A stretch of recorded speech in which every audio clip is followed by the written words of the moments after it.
This is a More Than Just Podcast production.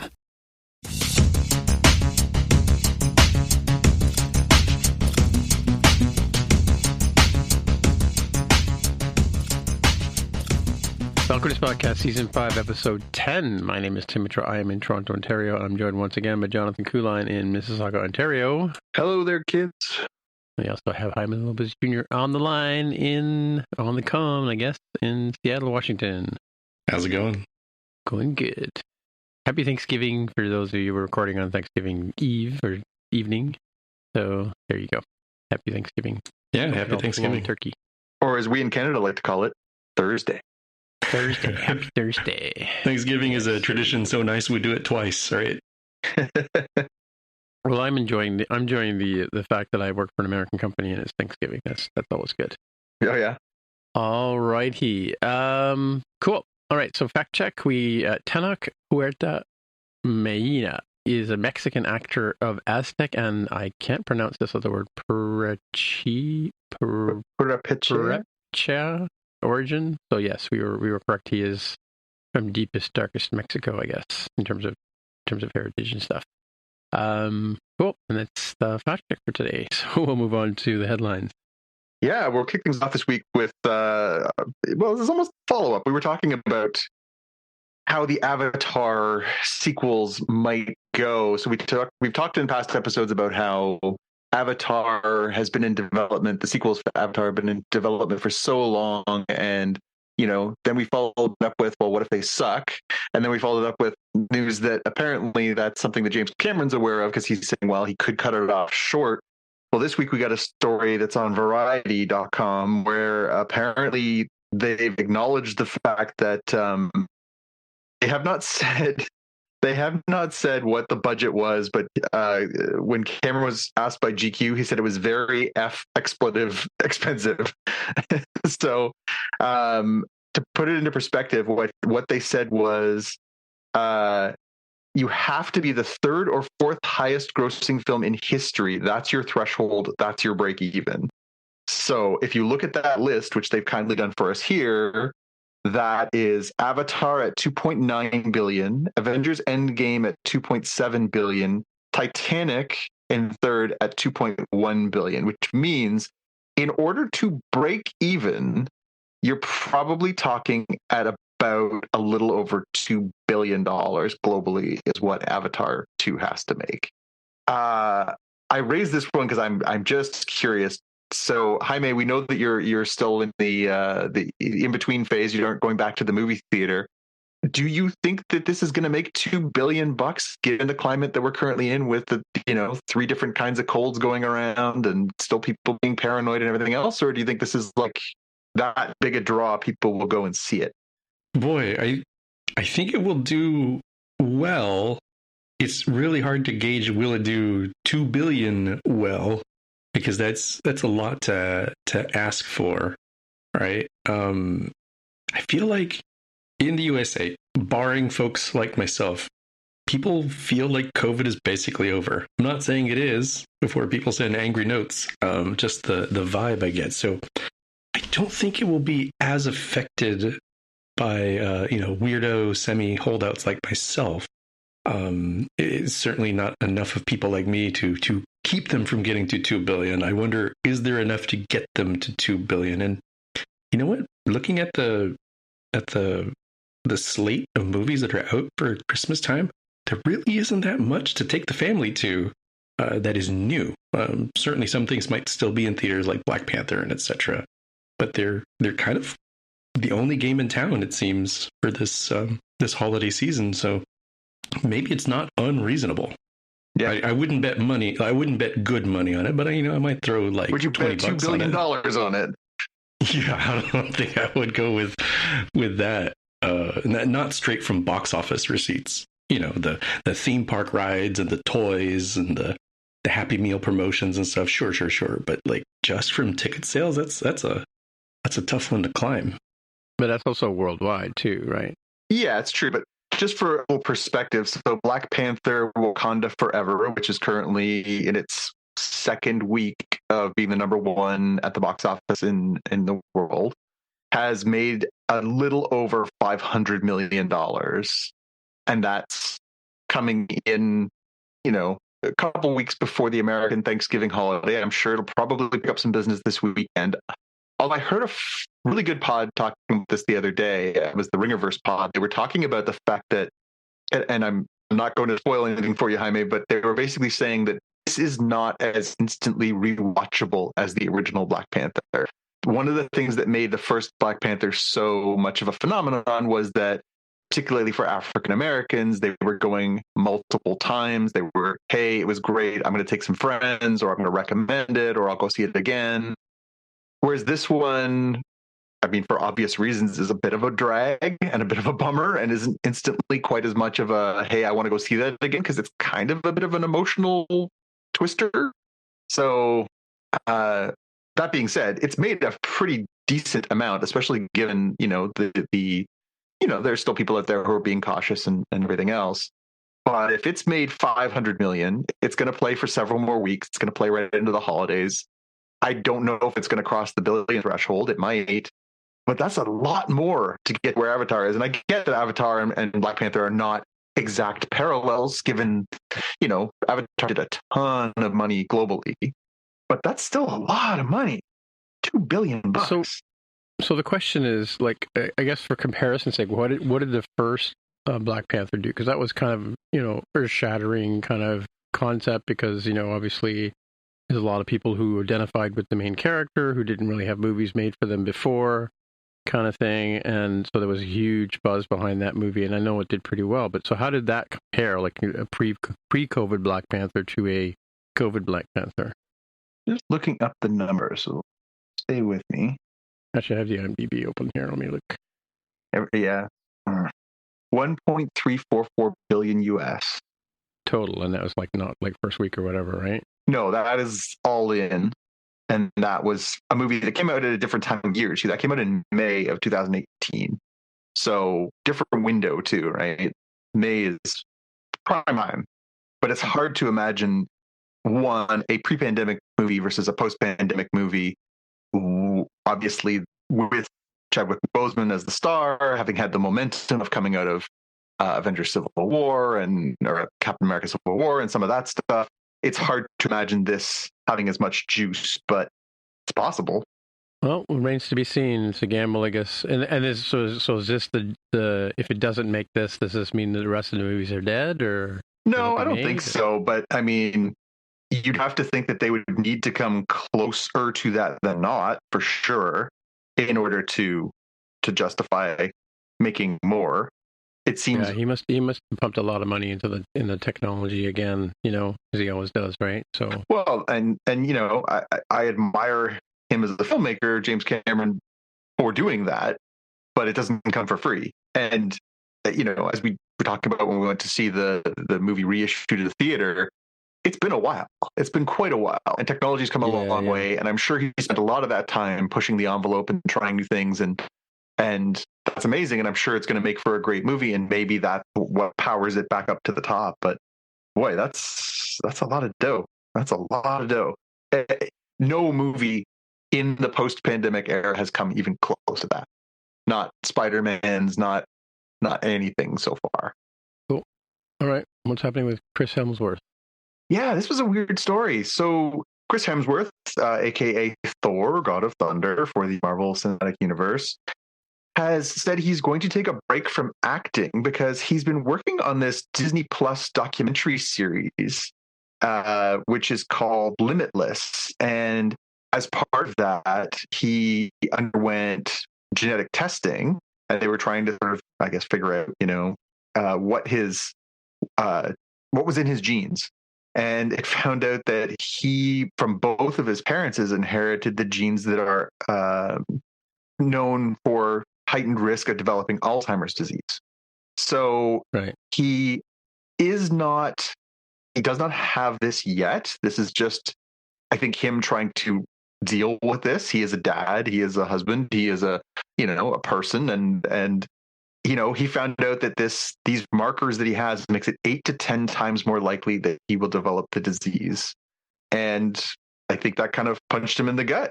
And So he's, the article that I'm reading here is from the BBC. He basically says, it's not like I've been handed my resignation, but the news really triggered something in me, and I want to take some time off. And if you look at Alzheimer's prevention, the best of preventative steps is that it affects the rest of your life. It's about sleep management, stress management, nutrition, movement, fitness, and all the same kind of tools that need to be applied in a consistent way. So I think he's now looking at this as, I need to think about how I'm living the rest of my life so that I can sort of keep this at bay for as long as possible. What this means for the future of Thor or anything else is really interesting. He's a relatively young man. He's 39, sort of creeping towards middle age.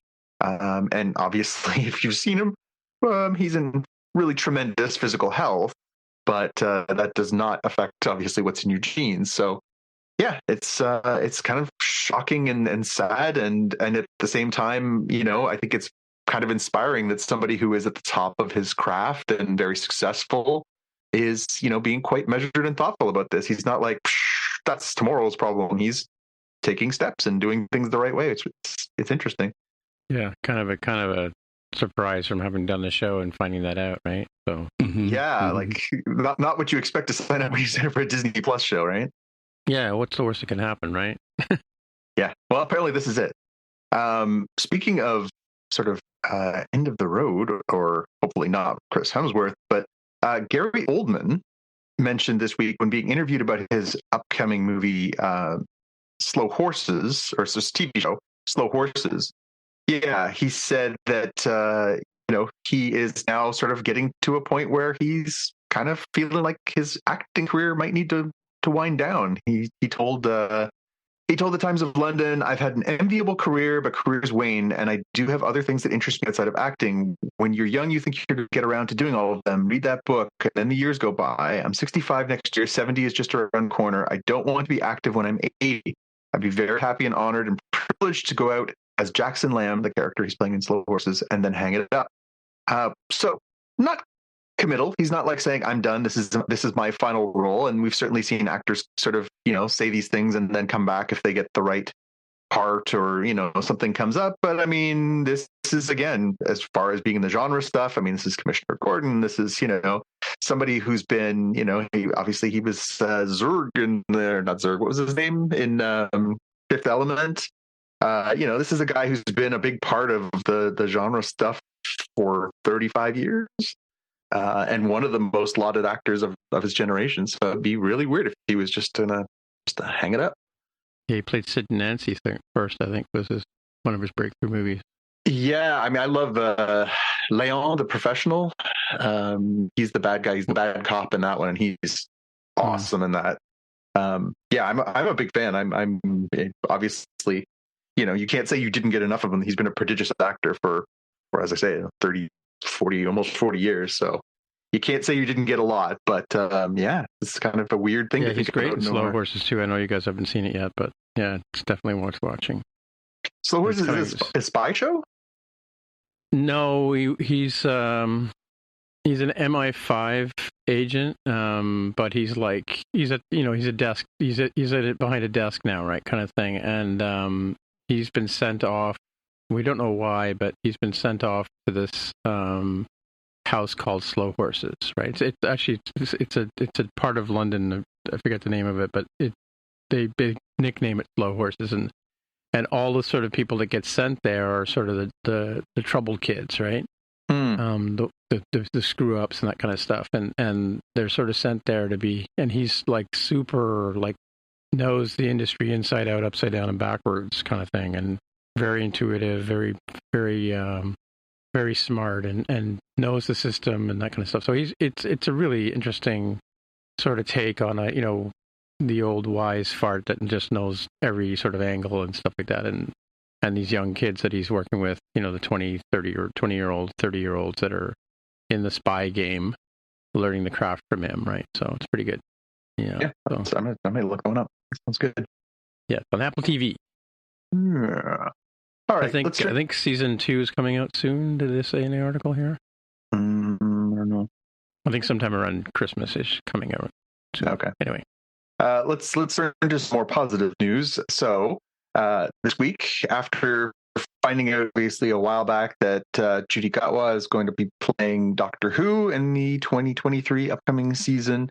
We found out now who he's going to be his companion. So they announced that 18-year-old Coronation Street star, her name is Millie Gibson, is going to be the lone companion for the new incoming Time Lord. This is interesting in that it's kind of a return to a different type of Doctor Who. So for the last few series, we've had more of a team Who as opposed to a singular companion. Well, that's not true. It's only for the 13th Doctor. They've had more than one person at a time. Well, I guess that's not true. Matt Smith had a couple. He had Rory and Amy Pond, right? But yeah, no, it's true. I mean, it's come and gone a little bit, but it has been 4 or 5 years since we've sort of seen a singular, as opposed to, yeah, you're right. The last Doctor had a whole. Well, no, Capaldi had Bill, right? And who did he have before Bill? He had Clara. What's her name? Yes, Clara. Yeah. So yeah, there's definitely been, ups and downs and different configurations, but yeah, interesting. And then again, obviously she's, a young woman, so the, male-female dynamic, although as we talked about in the past, I think it'll be interesting to see how they play the Doctor's sexual orientation, or if that comes up at all, given the fact that Judy is out. So I wonder if that'll be written part in, or how that's going to be adapted. Again, he's from Gallifrey. Does it matter? No, and it doesn't. And obviously, for somebody whose body can switch not just physical characteristics, but colors of skin and genitals and etc. Obviously, you'd be a lot less hung up on that stuff, right? So I wonder if they will ever, it is a bit of a it's a romancy show, but it's not a. Although it's funny because the Matt Smith stuff, there was definitely that wasn't just the stuff way back when with David Tennant and Rose, right? That was romancy. The stuff with Matt Smith and River was dirty. She was coming on to him in a much more sexual way. But the show is generally reasonably chaste. It's more romancy than it is sexy. So yeah, it'll be interesting to see how these sort of things play out over time, if we'll sort of see sexy Doctor. Well, the Doctor Who also had some time with Queen Victoria too, so yes. Okay, next up, some sad news. I have, I'll be honest, I've never seen this show, not once. But the Power Rangers are immensely popular, so I thought I would bring this one to the table. Jason David Frank, one of the original Power Rangers, has died at the age of 49, very unexpectedly. A lot of people I know who are fans were very, very shocked and saddened by this sudden death.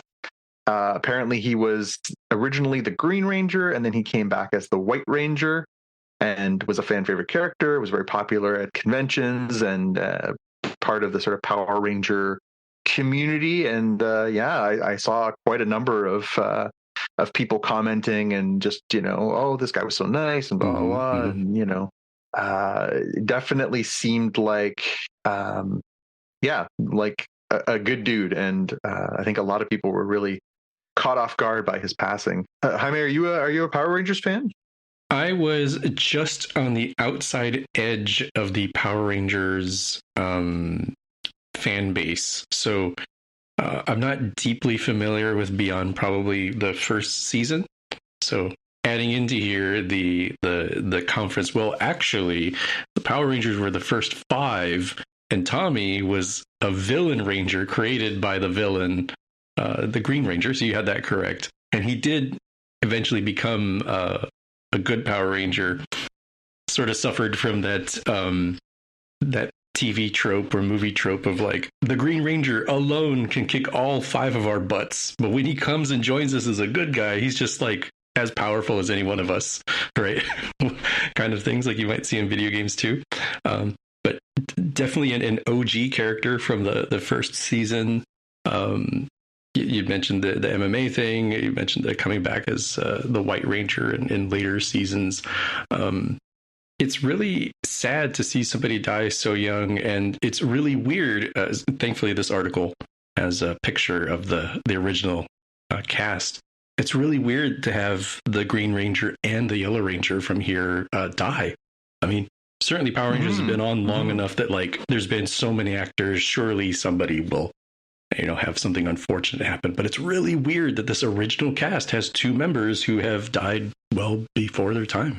So really sad. And so you're mentioning that's I don't know how to pronounce names. Is it Tui? Tui? I'm not sure how do you pronounce Tui Trang, the Yellow Ranger. Yeah. She died in 2001 following a car accident. I must admit I didn't know that either, but obviously, But wasn't the Power Rangers like a Japanese show first, or is it yes, been American? Yes, it's one of those shows that has the there's like Voltron-esque. Each of them has their own thing that they pilot. The Tyrannosaurus Rex or a pterodactyl, et cetera, and they come together Voltron style, if folks remember that show from the 80s, and create like a super robot, the Megazord. And so each of them has their colors and everything, and it was this show that had a completely different name, fairly similar premise of, people are in these suits and they do kung fu, karate, they fight a villain, right? And they took a lot of that footage of the Japanese actors in these, fully masked out helmets doing all the fighting moves and said, all right, how can we stitch this together with this American cast of teenagers and fill in the plot line? So in a like 20-ish minute episode, you probably have about 7 to 10 minutes of Japanese footage, and then the remaining is filler of like, oh, look at these wacky kids, these teenagers, they're doing normal teenage stuff. There's usually some sort of moral, story kind of thing of like, oh, don't work too hard to the point where your studies go wrong. Studying is a thing you have to do healthy, that sort of stuff. So I know that went on for a very long time. I think modern Power Rangers, they do actually have budget to create their own stuff. I don't think it's all just taken for the Japanese footage. So you would see weird things like we just mentioned Tui Trang, who was the Yellow Ranger. That was a male character in the Japanese one. So the only female character was the Pink Ranger.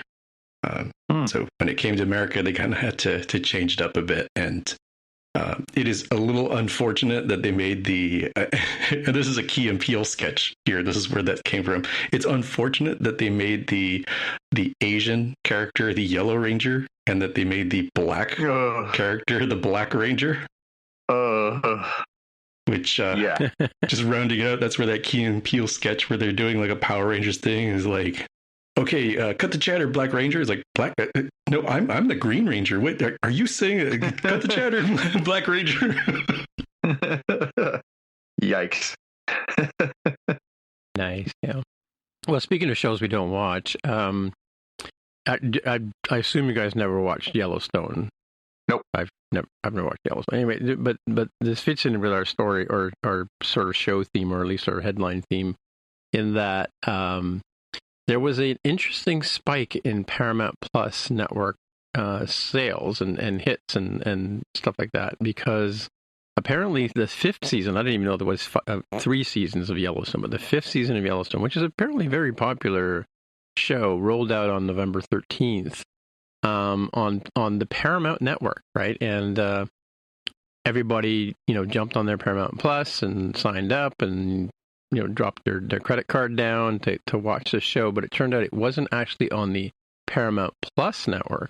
It was on the Paramount network, which is a different, owned by Paramount, but a different thing. It's kind of like, I don't know, the CW of Paramount or whatever, I guess. And so both of these two, if you look at the chart that's there, both of these had a huge spike. The Paramount Plus kind of spiked for a bit, and then like over 100,000 hits, and then drops off sharply because it turned out that the actual show was on the other Paramount network. So, lessons learned here. One, be careful how you name your network. even if it's your own property. Yeah, and imagine the customer support calls they got from people all over the world, right? Or all over North America, or maybe Southern America. I don't know. But yeah, they basically, Paramount Plus grew by 125,000 connections. Grew 5 times its size. So, I'm sure it gave Disney and Apple a scare, right? But yeah, all because of one show. Who knew? It's like, I guess it's the Game of Thrones for cowboy hat wearing cowboy people, right? Horse people. Cowboy hat wearing cowboy people. It's apparently pretty popular. So I didn't realize that the rights were so bonkers for Yellowstone. So that is sort of speaking to things that like we saw with Disney, where it's like, oh, what's going to happen to all this Marvel stuff that's on Netflix? Like, oh, they just cut the contracts and eventually waited for it all to come over to their mega network, streaming network, right? And apparently Yellowstone is kind of caught in that weird nuttiness related to Paramount Network and Peacock and stuff. But independent of the streaming rights, which are nuts, I was aware of one of these prequel series. So there's Yellowstone, takes place, I think, roughly in modern age. It seems, just about modern times. There's a prequel series that I was aware of on Paramount Plus called 1883. And then there's apparently going to be a interquel series called 1923 coming out this December. You're talking about the Yellowstones, right? Yeah. So I think the full title is like 1883, a Yellowstone prequel or story or something. And I assume that 1923 will say the same thing. So It's the same kind of, Game of Thrones is actually a pretty good analogy where it's like, it's the Targaryens all the way through, right? From House of Dragons all the way to Game of Thrones. And here, my understanding is it's the same kind of, family owns this land, and they've owned it for, what's 1883, 150 years or so. Generational kind of ownership. What trials and tribulations that they go through seems like that is, an interesting play for Paramount. But they've got these, I think, still running Yellowstone, right? Season 5, what it says here in the internet. Yeah, season 5 is the one just come out. Yeah. Yeah. While they're simultaneously running 1883, which came out in 2021, and as I mentioned, 1923, which is coming out this December 18th. Yeah, I do see Yellowstone on one of my streaming services. I just sort of skip right by. I don't even blink, right? But I'm tempted to watch it because I do know it's obviously very popular. But 3,500% increase in downloads for the two apps between the Paramount Plus and the Paramount app.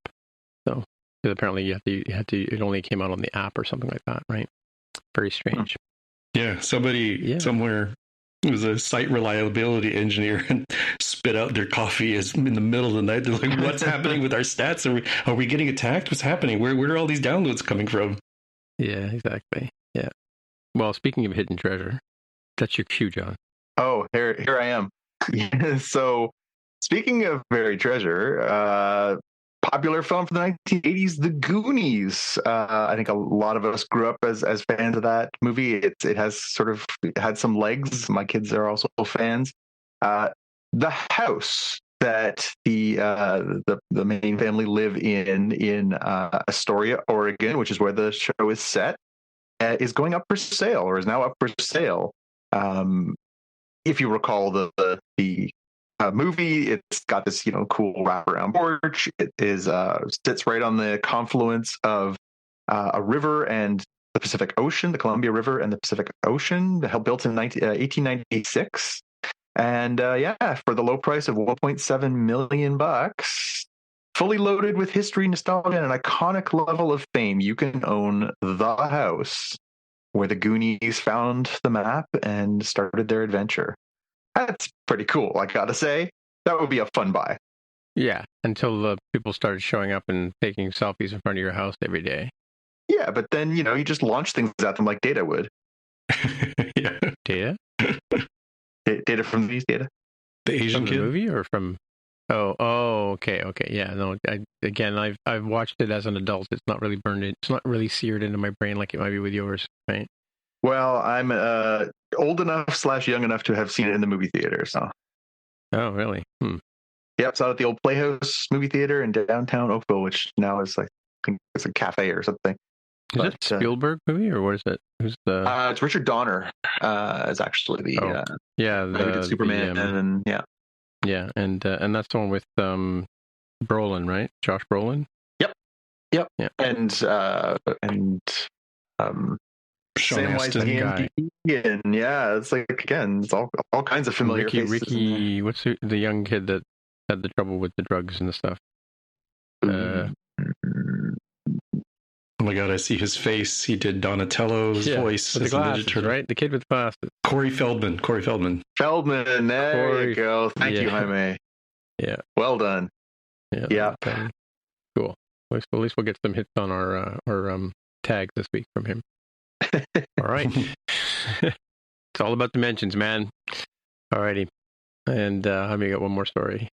Yeah, this one practically, overlaps with more than just code topics. So if you followed along at all with this whole FTX debacle, so FTX is the cryptocurrency, digital assets, investments, exchange platform, whatever you think of it, they cratered real fast from this huge high and ended up bringing down a whole bunch of varying services and etc. that had built themselves upon the deck of cards, the house of cards. And Amazon has apparently already greenlit a miniseries based on FTX. So I am going to assume that this will be like We Crashed, covering WeWork over on Apple TV Plus, or the Dropout, covering Elizabeth Holmes and Theranos over on who had that, Hulu. This sort of like, let's tell the story while it's kind of fresh in people's minds of the dramatization of what exactly went wrong here. So, not a whole lot of details. There is the fact that the Russos are involved, from the ones who worked on Avengers Infinity War, I think, as producers. Been a while since I read this one, but yeah. No, they were the directors for Captain America Winter Soldier, Captain America Civil War, Avengers Endgame, and Avengers Infinity War. So like the biggest and best of the Marvel movies, basically. Oh yes. To add nuance, I think they're going to be producing this series. You're right. They did direct Avengers Infinity War. Yes. Yeah. These guys can pretty much get involved in any project I think that they want to now. Cool. I mean, just to entice you, not that it, I need to pre-sell you on a show. So besides the whole like, Enron-esque, financial shenanigans going on, there is a CEO, not this dude, not Sam Bankman-Fried. There's a CEO that looks like they're like 12, that has, like no real world experience. You have supposed like company orgy kind of thing going on that who knows, this is all from the internet, who knows what's real or not. So like it seems like it's a real interesting story, even if you literally know nothing about crypto, know nothing about FTX. I don't know that a lot of people knew a whole lot about Elizabeth Holmes and Theranos, and yet I think they found the show pretty compelling, especially with Amanda Seyfried as the main character. Mm-hmm. So keep an eye out. I'm sure it'll be a fun one. Well, it's a good way for somebody to make money off of FTX, right? Mm-hmm. So what you're saying is, if you lost money on that, maybe invest in the movie? No, I'm thinking like maybe the guy who started the genius Prodigy guy who started it is probably behind paying for the rights or sold his rights to it to get the money back, right? Yeah, really. So that needs to be a TV show or movie, right? Of like, I'm going to commit a crime so huge that it will make a ton of money from book sales, podcasts, movies, merchandise, etc. That does seem to be a pretty common calculus these days, right? So, yeah, cool. Well, that's how you pay for your legal defense. Yeah, true. All right, we're at the main part of the show where we talk about something Star Trek, and this week we're doing Prodigy, Star Trek Prodigy, Season 1, Episode 15. Seems like this has been on for more than one season, though, I guess because of the break. This week we're talking about Masquerade, and so we'll do our elevator pitches. Who's up first? Who wrote the elevator? Is it Jonathan? I wrote this one. I can read mine. A mission to repair the protostar goes sideways when Romulans attack, but thankfully the crew has a juiced up Dal on their side. Yeah, and Murph can kick butt. That's right. As long as he's got his phasers on stun. Yeah, true. How about you, honey? You got an elevator pitch? I try to write mine in the not really an elevator pitch, more of like a title, going along with the idea that this is introduction to Star Trek, a Nickelodeon show, my first eugenics class, or eugenics course if you prefer. If you're going to get the kids into sci-fi, they're just going to have to learn, and it's better they learn young how to deal with eugenics, so they know how to deal with that as adults. Wow. Well, that's dark, but excellent. Yeah, interesting show. But I'm going to go along with your two things. I mean, it's sort of it's an interesting show. Like it does sort of hit a lot of the Star Trek marks, but it's still very much sort of a Saturday morning kind of cartoonish show. I mean, it does sort of. I think the eugenics angle. I was thinking about that today when they started talking about the DNA and stuff like that. It does seem to gear itself towards an older audience, even though some of the characters are cute and fuzzy and stuff like that, right? So we learn a little bit more about Dal, our main character, that he's in fact been manufactured and not really born in a test tube as opposed to having actual parents, right? Or at least that's what they think, right? He's sort of the best of, put together by all the best features of all the different species out there, right? Yeah, it's interesting the way they sort of put it. They say that he's baseline human, but then has had all these other genetic markers sort of added into his system. And we see, so the way that it sort of plays out over the episode, so when he gets this sort of modification, he can basically press a button on the back of his neck that allows him to then, kick some of these traits in place that can give him augmented abilities. It's particularly pertinent because of the reveal at the end of this episode where we see someone who has a similar button on the back of their neck, and we realize what her genetic heritage seems to be. Right. Yeah. So, yeah, I mean, obviously, spoilers, there'll be spoilers here, but at the end of the episode, we see that the ensign Essentia, who has been working with Vice Admiral Janeway, has actually all this time been an undercover member of the same species as Gwyn and her dad, right? The diviner. Yeah. And has somehow also smuggled aboard the what's the robot's character's name? Dreadnought, I think he was. Dreadnought, yeah. Yeah, Dreadnought. So yeah, that was a bit of a twist. That was very interesting though, because in that moment, like, I knew from reading the credits that Jamila Jamil was doing the voice of Essentia. And I thought, oh, really? It's funny because you wouldn't recognize it because she did on She-Hulk. She's using an American accent. And of course, when you think of Jamila, you hear her natural English accent. So even when she's been performing it, I haven't really been front of mind thinking it's Jamila Jamil. But even in this episode, she's just doing that part where she was being Essentia and talking to the diviner. And I kept thinking, this is a strangely small role for an actress of her profile who has gotten some successful parts and has sort of gaining stature. It seemed like a really small role for her to take on. I'm like, oh, there you go. There's the twist. That's why she's actually one of the bad guys and is going to have a more central role. That makes much more sense. Okay. Yep. Yeah. In this one, this particular character was my big question of like, who is this ensign really? Right. The internet for a while had been saying like, oh, you overlay the character models, it looks so much like Gwyn. Is this actually Gwyn? Past Gwyn, I guess, who will become future Gwyn. It kind of depends on who you believed. So people weren't really that far off here. That the character design was a hint as to who this person was. So kudos to those folks. That's true. So I guess that's a good follow-up question. Jaime, do you think that this is meant to be future Gwyn?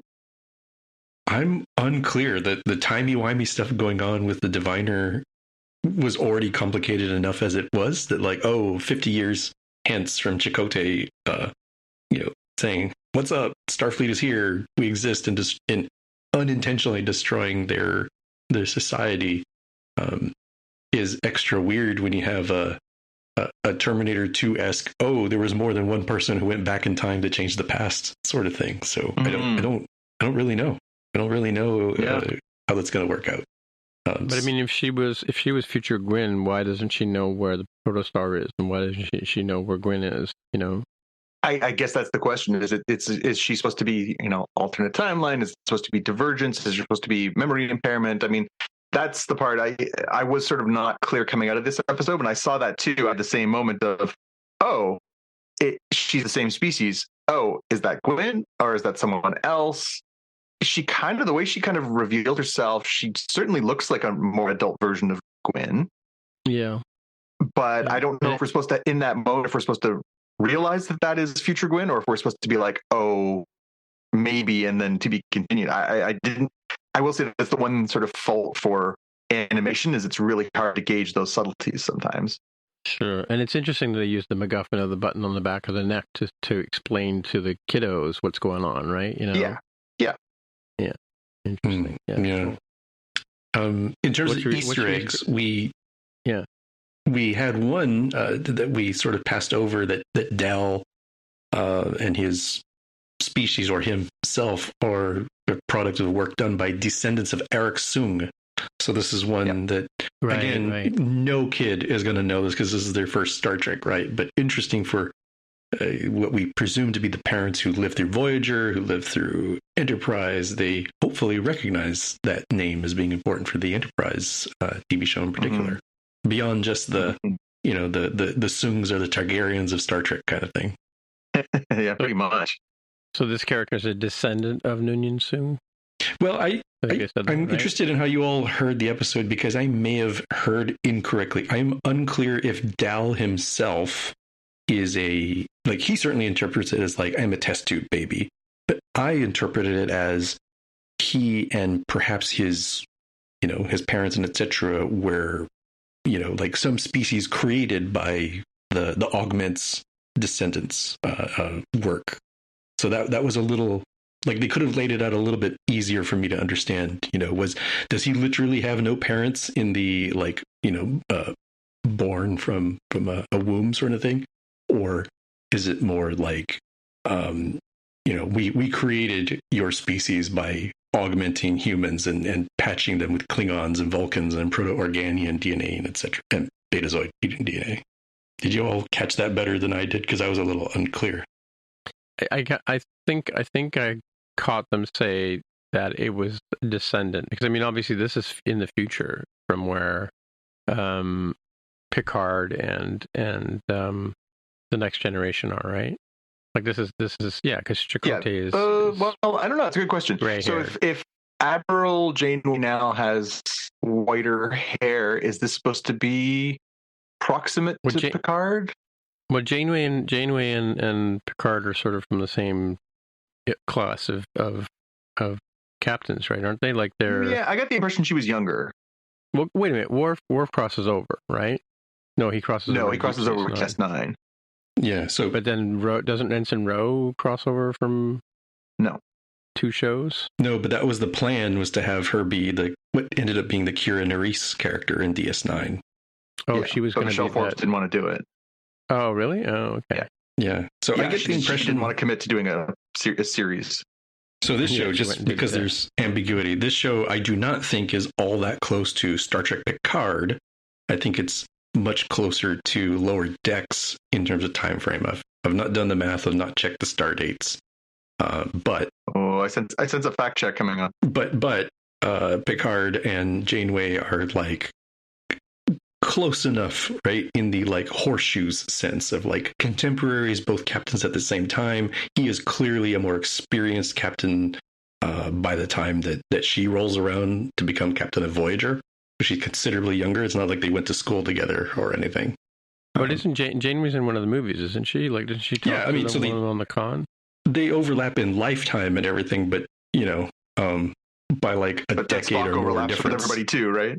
Yeah. But so what I'm trying to say though is that like if Soong is within the sort of time space like generation of millennia, alpha, Gen X, like if Soong is in the same sort of time frame as Picard and Janeway, and this story takes place in Janeway's future, then this Eric Soong is a descendant of Noonien Soong. No, I interpreted this, and this might be a fact too. I interpreted this based on what they said about the augmentation stuff as Eric Soong from Enterprise. So he would have been considerably earlier, and its descendants, it would kind of make sense that, you know, they splintered off, went and did their own thing, and, you know, messed around. What do you mean by with Enterprise? DNA. You mean the TV show Enterprise? Yes, Star Trek Enterprise. There was a Soong on that one? Yeah, remember when they went off on a tangent to explain why Klingons had ridges, and forehead then ridges? Some of them didn't for a while, and then they did again by TNG era, or you know, Star Trek Motion Picture. There was a whole plot line there around a predecessor to Noonien Soong, who I believe was Eric Soong. Oh, okay. So I think that was the statement they made here of like descendants of Eric Soong continued. We'll have to consult the Memory Alpha archive. Yeah, cool. Oh, by the way, fact check. I forgot to tell this. That's what I was going to say. A real-time fact check. The Goonies was presented by Steven Spielberg. Okay. So he must have been a producer or something. Producer, yeah. I just happened to say that in the beginning of the trailer. So before people start yelling and throwing things at their phones. Stop hitting your phone. It's not the phone's fault. Was another Easter egg that was formerly Captain, now Admiral Jellicoe that Janeway was talking to? Yes. That was 100% Admiral Jellicoe. Yeah, it was Ronnie Cox. Still a tool. Sure. It's good to see some things don't change. Yeah, that was Ronnie Cox. Yeah, Ronnie Cox as Jellicoe. And then at one point when Kona is relaying his amazing adventures to the young crew, he's telling the story of the Jewel of Thesia, which is from the very first episode we meet him in TNG. That's the one where it's basically the Romeo and Juliet story of the jewel's gone missing. Everybody thinks that Kona stole it. Two races are blaming each other, but it turns out that the one kid wanted to give it to the other kid as a betrothal gift. And anyway, so he's telling a bit of the end of that story to the kids from the Protostar, and that's of course that's his Star Trek origin story. So. Okay, so fact check here on Eric Soong. It says Eric Soong was a brilliant doctor of genetics from the 22nd century. I'm lost. I don't know which century we were in. Which I guess is just the century after this one, or next century, right? He believed that humanity's abandonment of the genetic engineering after the eugenics war was a mistake, and he hoped to show that genetically engineered human beings would not necessarily become tyrant like Khan Noonien Singh. So 22nd. So which is Picard and those guys in the 23rd or 24th century? Most in the 24th. Or the 25th, I think they just went into in Star Trek Picard, if I'm not mistaken. Yeah. I think you're right. Along with my pitch on this being my first eugenics class for the kiddos, my quote was from the Dr. Jago commercial on the elevator that they see. The "Don't let your genes impede your dreams" is a nice catchphrase if you're in the business of modifying people's genes. Yeah. I had a bunch of questions. I had the same question as you about Rock's helmet, but Yeah, and so I'm going to give credit to Xavier, my son, on this one, because so they're in the elevator. The elevator is supposed to be, space elevators take them up to space. There's a whole bunch of problems with this scene. Although it's good pew pew pew. It's just you got to suspend some disbelief in here. So they realize that the Romulans are about to blast the windows in from both sides. Okay, so we'll forgive the fact that the air is going to be super thin, so they need to put on these helmets. Fine. So these space helmets all drop down. They're all four of them are the same size, and they're like, better put the helmets on so we can breathe up here. Cool. They all put the helmets on, but Rock Talk's head is 6 times the size of everybody else's, and it fits. So that's some interesting engineering. And interesting that she puts it on off camera too, right?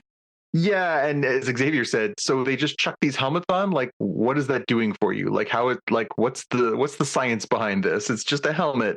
Would they not freeze? Like, is there more to this? Like, what's going on? I was like, yeah, these are all fair questions. Mm-hmm. Now, if you watch The Expanse, or you watch any sort of what's the one with for all mankind. It's totally plausible that people can survive outside in a vacuum for 10 minutes or something. So because they all seem to they all get like burns and stuff on their face, but it's been proven in other science fiction shows that it's possible to survive in a vacuum of space. There you go. Oh yeah, I think that's a science fact check. But that said, though, in terms of the way astronaut suits are made, an astronaut suit can survive a hole the size of a quarter for 5 to 10 minutes. Yeah, like in terms of you're not going to lose all the air in your thing. But you're right. Astronauts actually are in, for all intents and purposes, a human body shaped space or capsule. Like they're not actually. It's not just clothing they're wearing. They're actually in a little tiny spaceship, right? Yeah, exactly. Okay, so on top of that one, the elevators are all going up. They're having this chase scene. There's 3 elevators? Why are they all going at different speeds? Did that not seem like, I don't know, maybe I'm just applying it's logic of elevators. Effect, I think. Dramatic effect, I get it. I was just at one point they're gaining on us. I'm like, they're in an elevator. How do they get the elevators to go faster? Is that a thing? Why don't you just press stop and go back down? You jump up and down when you're in the elevator, but it makes it go faster. Yeah, it just felt a little bit, I was like, hey, okay. And the last one I had was, so the solution to the problem was that at the end of the last episode, the protostar was damaged. They went into the neutral zone to get away from Vice Admiral Janeway and her ship. And they are now basically sitting on the other side of the neutral zone, and they're monitoring what's going on in there. And the order comes from Jellicoe, hey, you can't let the Romulans get their hands on the protostar. If it comes to that, destroy that ship. And she's like, well, I don't want to, but fine. So they get to the point where they're like, uh-oh, looks like the Romulans are going to get the ship. They're like, cool.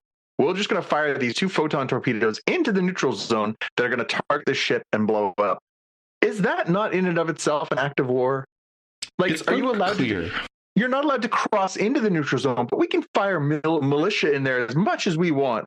That seems like a bit of a stretch too. It certainly seems to, go against the spirit, but may not be against the actual letter of the treaty, because there have been occasions, I think, in TNG and stuff where they can send probes in, which makes it a little unclear as to can you just continuously do that? It does raise questions of hey, we think there might be Romulans because the Romulans constantly violate the treaty, right? They just only care about it when they think the Federation is going to violate it. So would you be at fault? Now, granted, space is huge, so I'm not saying it's an easy thing to do, but could you just pew pew pew as much and just carpet bomb the heck out of it as much as you could, just hoping that you might hit a random Romulan vessel? I don't know. It certainly seems like it pushes it way more to do that. What I'm suggesting than the sniper torpedoes that they use in this case, but it certainly doesn't feel clean, right? It's more clean than actually crossing into the neutral zone that Janeway wanted, and Jellicoe said, "Do not do that." But I don't. It doesn't feel right to do that. Yeah, I just thought that was one where you're trying to teach the kids. If this is Starter Trek, and you're trying to teach the kids about the rules. Teaching them about the neutral zone, very smart, because the neutral zone comes up in all kinds of Star Trek over the years. Very important lesson. Let's teach the kids about the neutral zone. In the first episode where they're dealing with the neutral zone, they're like, yeah, you can fire missiles in there. That's no problem. Just don't cross this line. Yeah, it's the I'm not touching you thing where you're hovering a millimeter away from their base. He's on my side of the bed. Yeah. Yeah. I'm not actually touching you. No. I don't know about that one. Do you have older siblings, Jaime? The ones that my brother used to sit over top of me and hawk loogies that didn't actually hit me, but were gonna hit me, and I would get really mad. He'd be like, "I'm not actually doing anything." Yeah, that. No, Big Brothers, aren't they the best? Yeah. Man. Send your cards and condolences to at Spockcast. Yeah.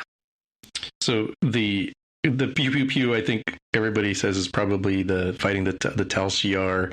I added a bonus here that it also adds a life lesson for kids to not hold metal objects during a storm. That is a plot point that I'm like, yeah, this is like a helpful tip for kids. Don't run around with your dad's golf club into the storm. You will get hit by lightning.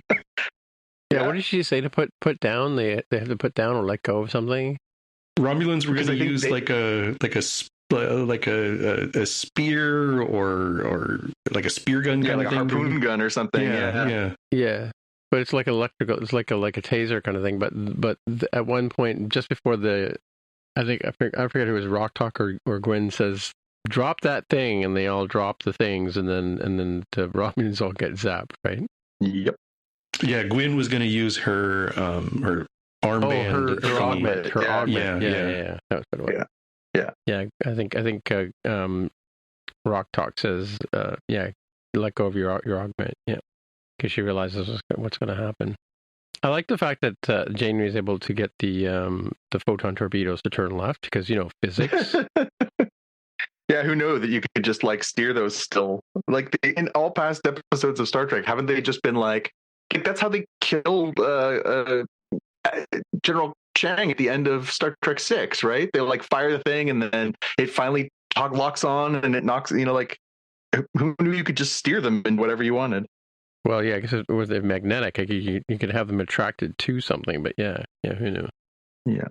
Who knew? Yeah, because, Newton was wrong, right? In the vacuum of space. No one can hear you scream. The best quote, the no-brainer one for the kiddies is, if it's too good to be true, then it probably is. Speaking of moral lessons, that's a good one for the kiddies. But I the first one when Dal starts juicing up and he's like, "You want Captain? You've got him." I was like, okay, that's pretty funny.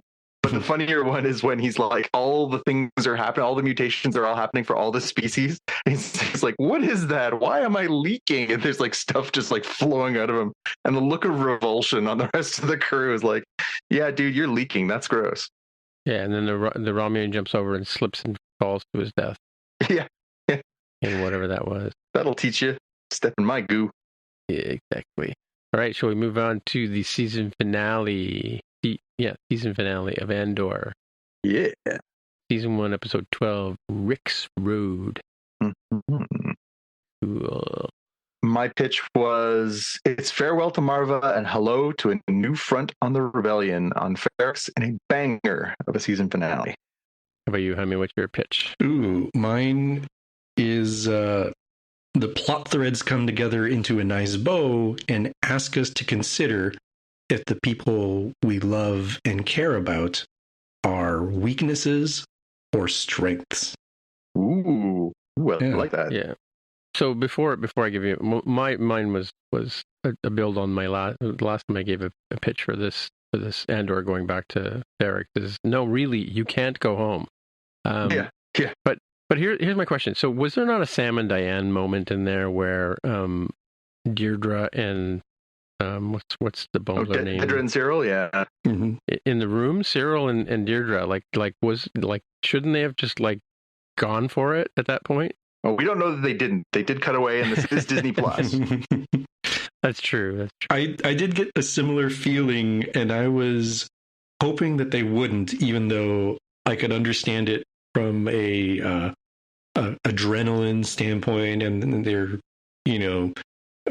presumably hetero, male and female, with not really seen either one's sexualities, with making a lot of assumptions, and it would make sense from her character has been such in control, but she is an office and desk person, right? And here she was in actual combat and just like got her butt handed to her.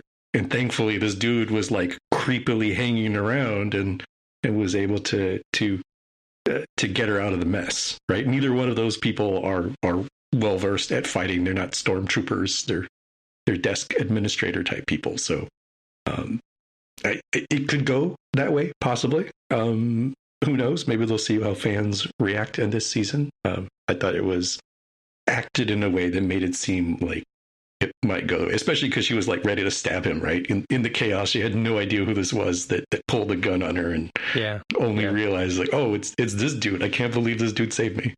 Yeah. I think Cinta had from Pew Pew point of view, I think Cinta had the best Pew Pew, speaking of stabbing somebody, you know. I mean, we definitely got to see who she was in this moment, right? Like, we definitely have a clear understanding of how different Cinta is than, you know, that I think even Belle thinks she is. Mm-hmm. Yeah. Yeah. When she reaches for her hand later and says, "You got blood on your hand," she says, "Yeah, it's not mine. It's not mine." You know, it's funny because as she was saying that, I said that out loud, and Xavier kind of looked at me. I was like, "Yeah, no, well, that's how it goes, man." Yeah. Yeah. Shouldn't have been there. And that guy was the worst spy in the history of spies. We're watching it. And he's walking around, and he's like clearly just like milling around and spying. And I couldn't help but, Tim, you'll appreciate this. Do you remember the line from Monty Python and the Holy Grail when King Arthur rides into town with the coconuts, and the guy says, "Who's that?" And he goes, "He must be the king." He goes, "How do you know he's the king?" He said, "Because he hasn't got expletive all over him." Yeah, all over him. Yeah. I looked at that guy and I was like, "That's the line. That's the line." Like, that guy must be a spy. How do you know he's a spy? Well, he hasn't got crap all over him.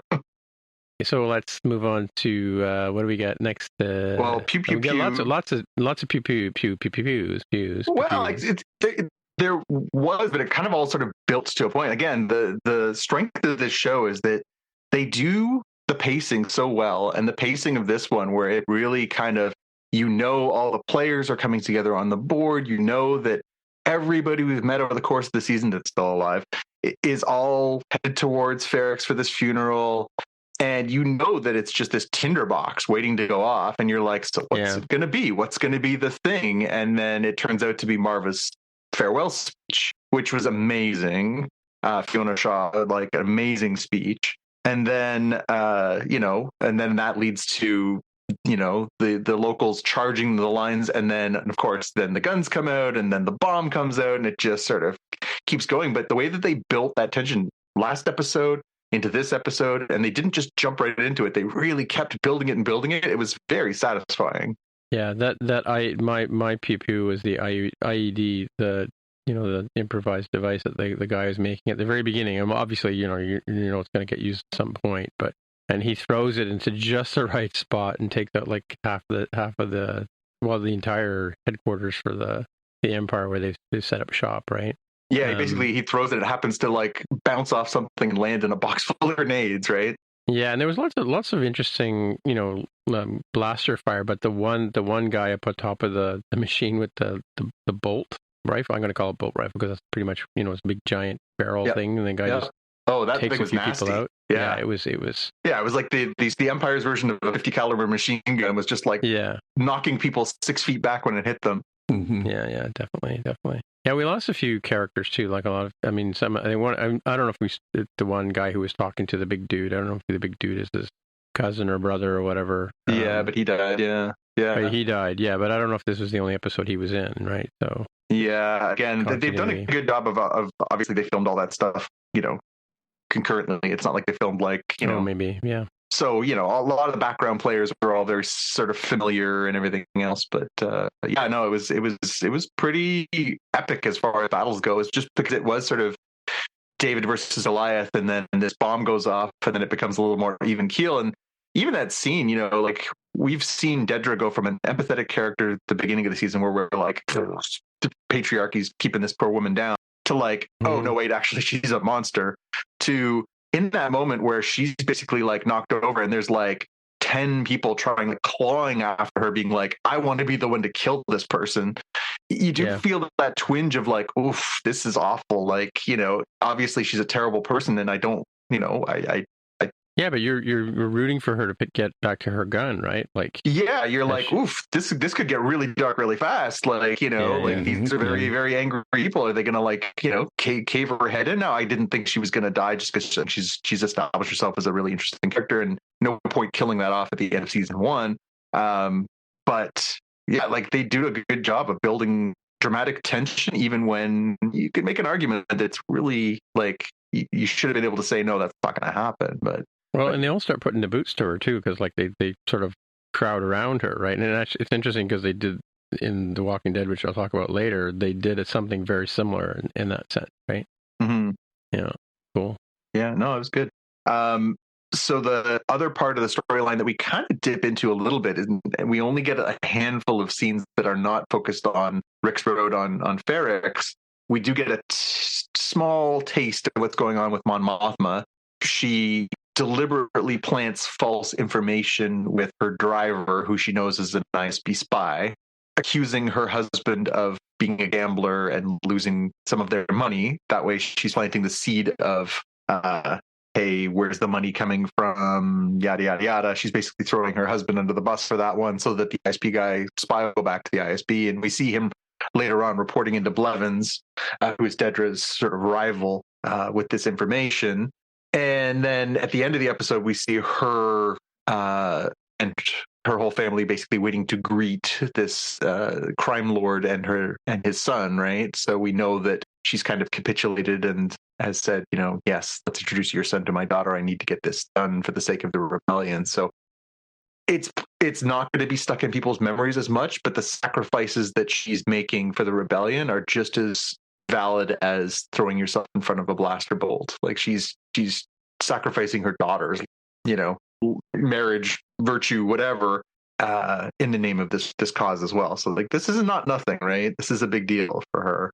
Yeah, that's a good sort of take on it. And I did appreciate how it gives her a lot of cover. So when the Empire's like, why is this money moving here? Why is she so dodgy? Oh, because she's embarrassed that her husband is a gambler and they're dealing with this mobster because he presumably loses a lot of money at the casino, right? Like you cover up the big crime with the little crime sort of thing. So when you act a little weird and sketchy, it's like, okay, that's probably what it is, right? Like they just move on and say, whatever, we got bigger things to deal with. I don't have to worry about this. It's a pretty interesting play, and like you said, she personally sacrifices here for it. So kudos to that. Well, that's how you fund terrorism. That's a well-known thing. You have some way of masking the money or money laundering or whatever, just to find a way to deflect the attention away from yourself. Mm-hmm. Mm-hmm. This did have my Easter egg, or one of my Easter egg hunts, which was Canto Bight,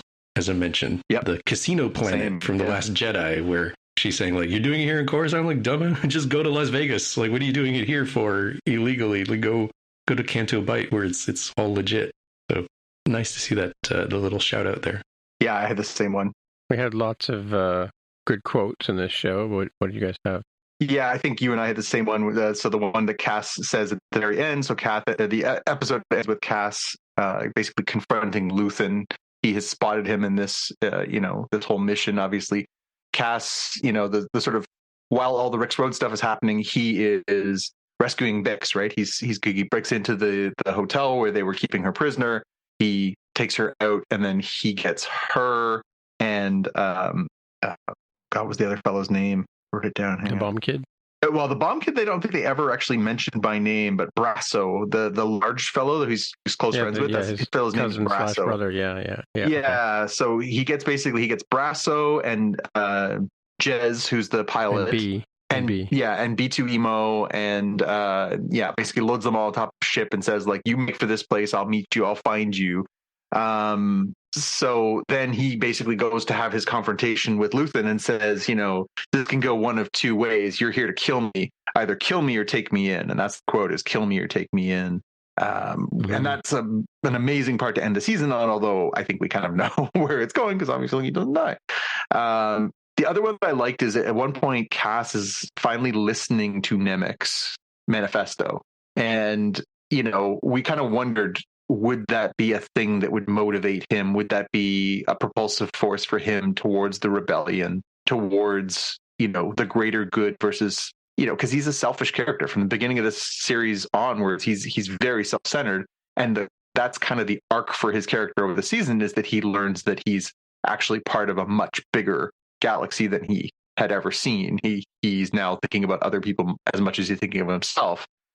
And when he's listening to that manifesto, one of the key points that I loved hearing was Nemec saying, remember this, try. Like, just the idea that you'll never be able to stand up to them unless you first start standing up. You can't just wait for somebody else to fix the problem. And I thought that was very poignant and definitely very relevant to the way that we've seen Cass's story go over the course of the season. Mm-hmm. Yeah, and mine was when the other one for me was when Bix is, she's not all quite there, and she just says at the very end, he'll find us, and repeats, Cassian will find us, like, because he's telling everybody, I'll find you, and they're like, are you sure I'll find you? The other thing too was in the end of the speech where she says, I think she said, she builds up, and then at the very end of she says, so stand up and fight the bastards. Yeah. Mm-hmm. Yeah, she says, if I had to do things differently, I would get out of bed every morning early so that I could fight them. Yeah. The other thing that I didn't mention as far as sort of small little divergent subplots, we do find out that the attack on the Spellhouse power plant happened, that Anto Krieger and the rebel cell were going to carry out, and that Luthen basically refused to intervene on. We knew that it was going to be the Spellhouse massacre, and it was. So we find out in that very quick moment in the ISB headquarters. And Dedra's mad about it, right? Because she's like, I wanted prisoners. You can't interrogate dead people. And I like Partagas's line where he basically says, this is not about taking prisoners. This is about wiping the taste of Aldhani away from the Emperor's mouth. I thought that was a great line, too.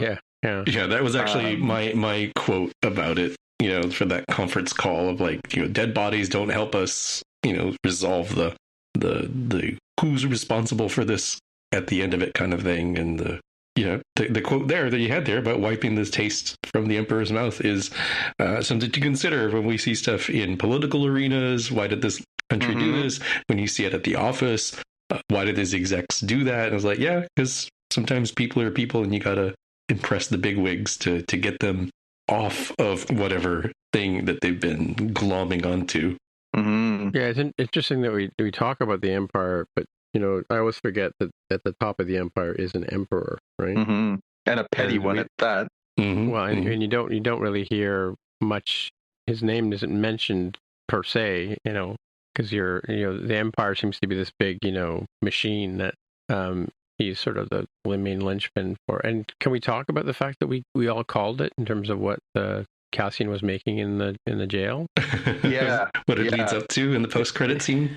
Yeah, this is in the spoilers for you if you haven't watched, if you missed the credits or the end, didn't wait till the end. But yeah, we all figured it had something to do with the Death Star, gun barrel or whatever. But yeah, it's what the dish array that we see. I think it's Rogue One where they're assembling the Death Star, right? Isn't that where? Rogue One is where they're actually putting the laser, the kyber powered laser in place. But I think that's sort of the final piece. Here we see them actually like assembling, building parts of it and starting to put it together. Yeah, exactly. Yeah. So although it's funny timing wise, like my impression was that we're probably about 4 years out from the events of Rogue One. It takes them 4 years to build that. I don't know. Yeah, because it looked pretty finished to me. But you know what? It could be like the thing about it is we don't know that assembly of the Death Star and the Rix Road event happened in the same time, right? It could just be that they were just wrapping up that loose end, right? Yeah, no, that's fair. Could be. I wonder if also there's a possibility that next season might see some early mission that delays the construction, like they actually go and they slow down production of parts, or what I mean, like something else that we're not seeing there that actually makes them take longer to build that part of the Death Star, right? Yeah. Well, it's like the whole prisoners of war thing. Like the one thing about the movie The Great Escape and that particular camp that they sent all these British and American and Canadian soldiers to. These were the escape arts, the ones that had all throughout the war had been escaping from all these different places, and they get sent to this one particular stalag. And then that's where they all decide to 150 of them to try to escape all at once in one night, kind of thing. And the reason why they do that is because anything they can do to slow down the war effort, right? Just by being a pain in the ass. Mm-hmm. Yep. You're doing your duty, even though you're in a prison, and you're like, the thing about it is they don't give up the fight, kind of thing. Yeah. So, and I guess that like you said, that could be the mission next year. Is okay. How do we? I mean, they don't obviously know about the Death Star at this point. I would think, but they know the Emperor's or the Empire is building towards something. So they're going to do whatever they can to slow that effort down, right? Mm-hmm. Mm-hmm. I wonder. Sorry, I wonder how much the next season's going to. That was my sort of question: is how much of the next season's going to revolve around the Death Star, or how much is it going to evolve around just continuing the rebellion's growth? I haven't listened to any other podcasts. I haven't read any other articles. I wanted to come into this conversation with us a little clean. But I do know that Tony Gilroy was on the Watch podcast this week. So I will be listening to that after we sign off tonight. And I do know that one of the things that he had mentioned, because I saw it on social media when I was working this week, is that next season is taking place a year later. So like a year after the events at Rick's Road. So it'll be interesting to see, what we find ourselves sort of thrust into when we get to season 2, as far as timeline, who's involved, what Cassian's up to, what's happening with Mon Mothma and her kid, just all these different parts. Dedra and Cyril's torrid romance. They're living with his mom. Yeah. Yeah. What I was going to say is the timing of how long it takes to assemble pieces, especially critical pieces like the Death Star laser, didn't bother me so much. So I had to look this up. Like, how long did the James Webb telescope take to build? It was 30 years. I know they didn't, start from A to Z, just constantly working on that. But it didn't strike me as unreasonable. Like, yeah, this delicate piece of machinery, assuming it works the first time, probably difficult to get going the first time. And that's assuming it doesn't go wrong along the ways. Like, there could be a Star Wars series that's just Palpatine constantly upset at how long this thing is taking. Like, what? They tried it and it broke. We had to spend how much to fix? Okay, let me call up space. Chat with this guy, break his neck from half a galaxy away, and then tell the next guy, don't mess it up. It has to be on time by this December, right?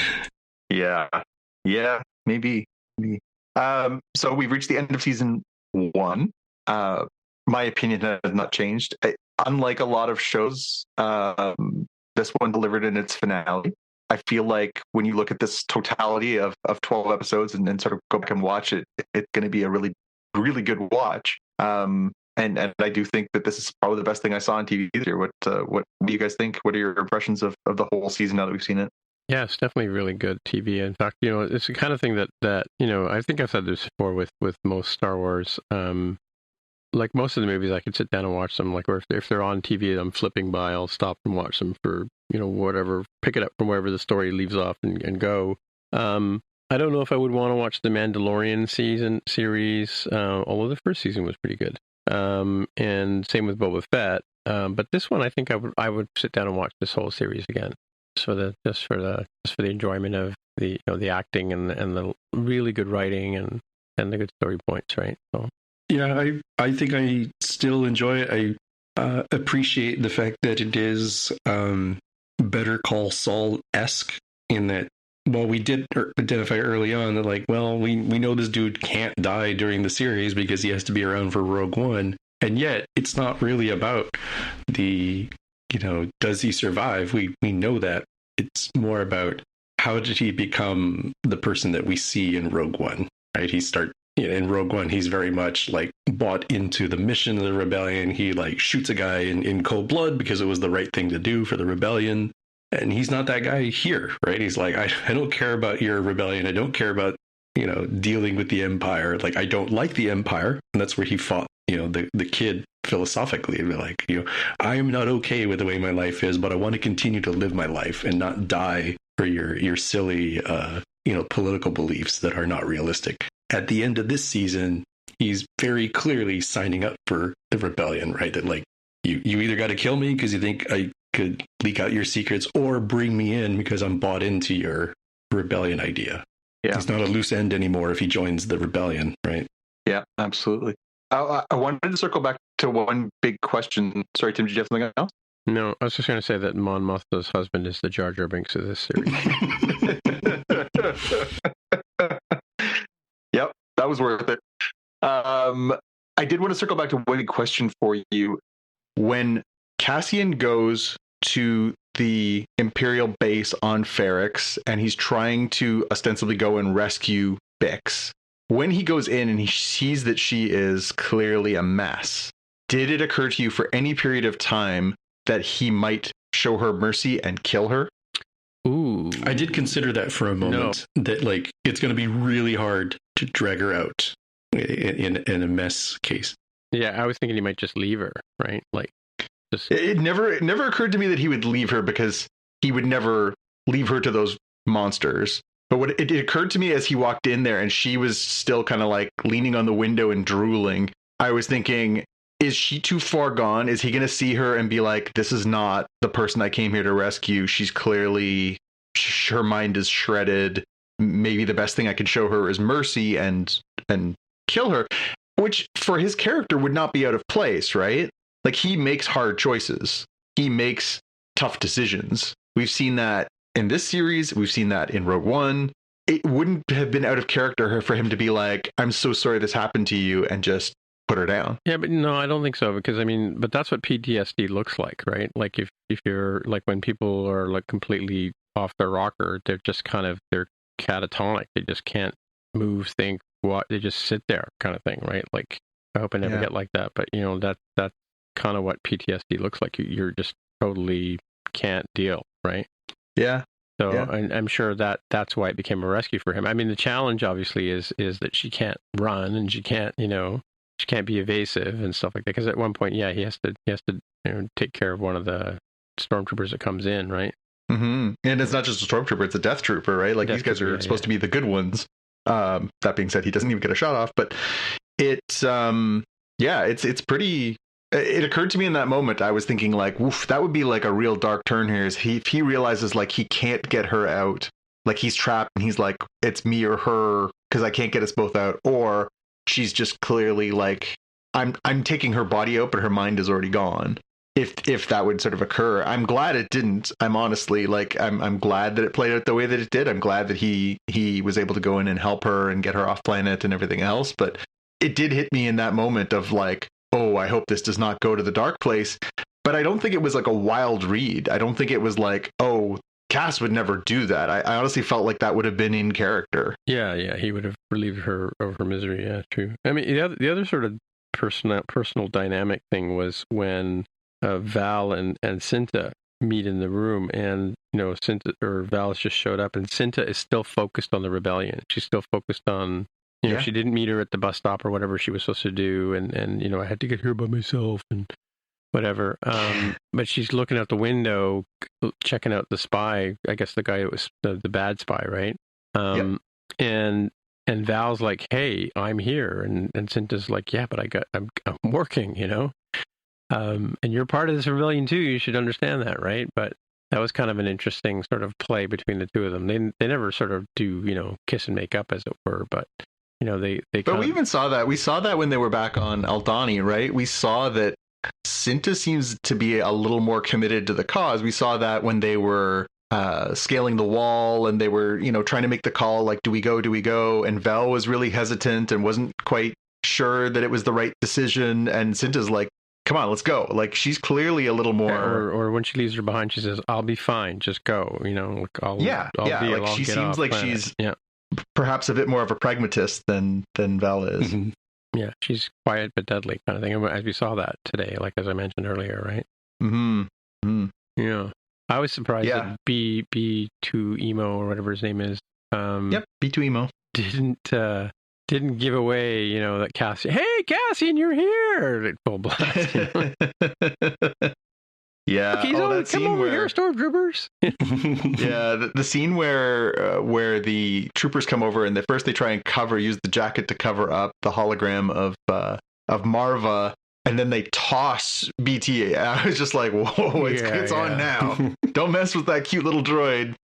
That's not okay. And how come he can't pick himself up? I don't understand. R2-D2 could. Well, BT's got tank treads, right? So I don't know how. He's a robot. Wouldn't he have thought about that? I don't know. I mean, so far BT, he's a sweet little droid, but he does not seem self-sufficient. True. He's like a puppy dog. Yeah, I mean, yeah, he seems like a little kid or something. And brings you your paper, yeah. Yeah, pretty much. Slippers. Pretty much. There for company. Cool. All right. Shall we move on to the watch list? Hells yeah. The watch list. Jonathan, you're up first. Yeah, so a couple things. I did flag this to the Spotcast team this week. This crazy auction that's happening right now on Heritage Auctions. It's been reported in a few different places. It's unbelievable. Did you guys have a chance to look through here at some of the crazy stuff that's up for auction? I did. It's kind of deep, but is this not the same auction that we looked at last week for the card stuff, or a different one? No. This is I guess this is some private collector's estate. They are getting rid of stuff, and he had been collecting memorabilia for decades and decades and decades. So I mean, he's got he's got Dorothy's costume from Wizard of Oz. He's got Orson Welles' outfit from Citizen Kane. It's crazy the stuff that he's got in this collection.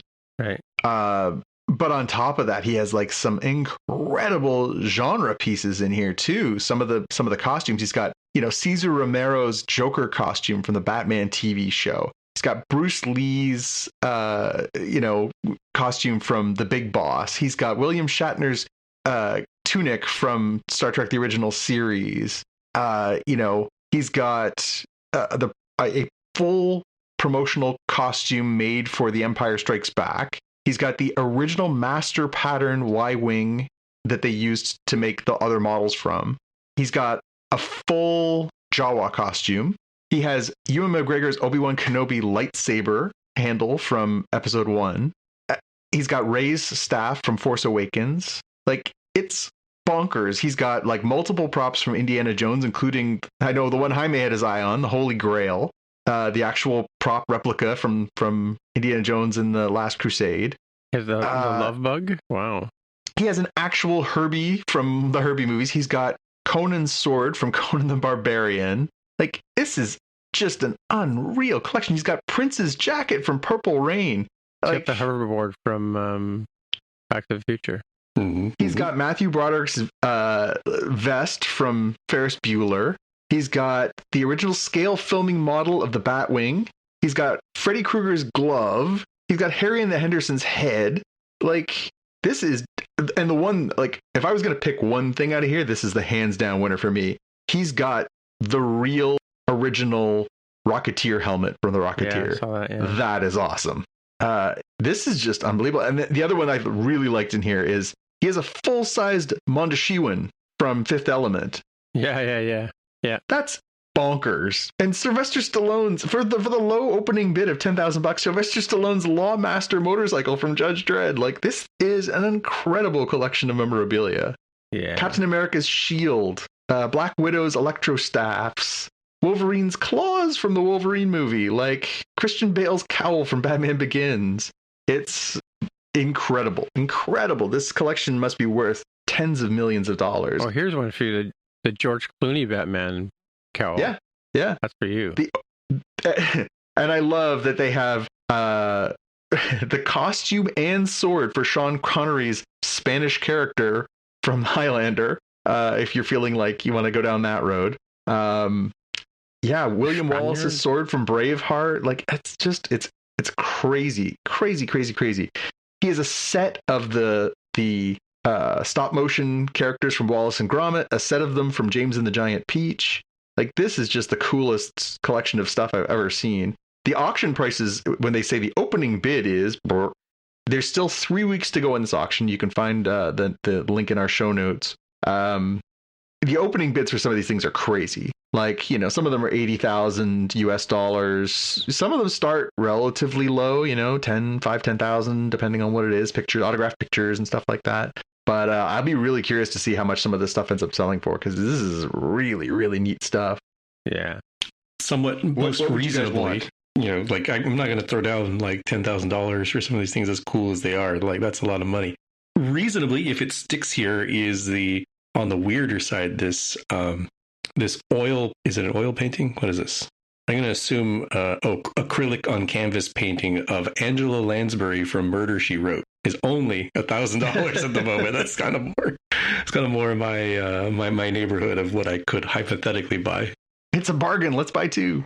Yeah, they have it divided into a couple of sections. So you can see the featured items, sort of like the high level, coolest of the cool stuff, and then you can view the sort of total auction of all the items. All in, there's 400 pieces, ranging from like $500. You can get original movie stills from Marilyn Monroe and James Dean and Joan Crawford and some of these kind of cool pieces from the time. But then, the scale skyrockets from there. There is one here for $500, guys. $500. In-person signed William Shatner and Leonard Nimoy movie poster for Star Trek 4. Pretty cool. $500. Mm-hmm. You could make a case for that one. Yeah, that's easy. You would have paid that much to see them and get them to sign it anyway, right? Mm-hmm, mm-hmm. Yeah. Oh, he's got an Apollo, a Grumman model of the LEM, the landing module from. I don't know if this is. I'm in the same auction or not, but this auction 6267. Let's see. Should say right underneath one of the items, but he actually has like one of the wooden models made for NASA. $10,000. Yeah. It's in a really neat collection. Even just he's got a bunch of props from the original Wizard of Oz, which even just to see the pictures of them is just a huge kick. He has a bunch of masks from the original 1960s Planet of the Apes movies. Yeah. There's so much stuff in here, and it's unreal to see it all laid out like this. The costumes, he's got a bunch of Marilyn Monroe's costumes from her different movies, and he's got Harry S. Truman's personal Stetson hat. Yeah. And Dwight D. Eisenhower's Stetson hat too. Yeah. Wow. Julie Andrews and Dick Van Dyke's costumes from Sound of Music. He has the Mary guitar Poppins. from the Sound of Music. Yeah, and Julie Andrews' dress, the one she's wearing, like crazy. You could buy the dress and the guitar and reenact the scene. I mean, you could do that.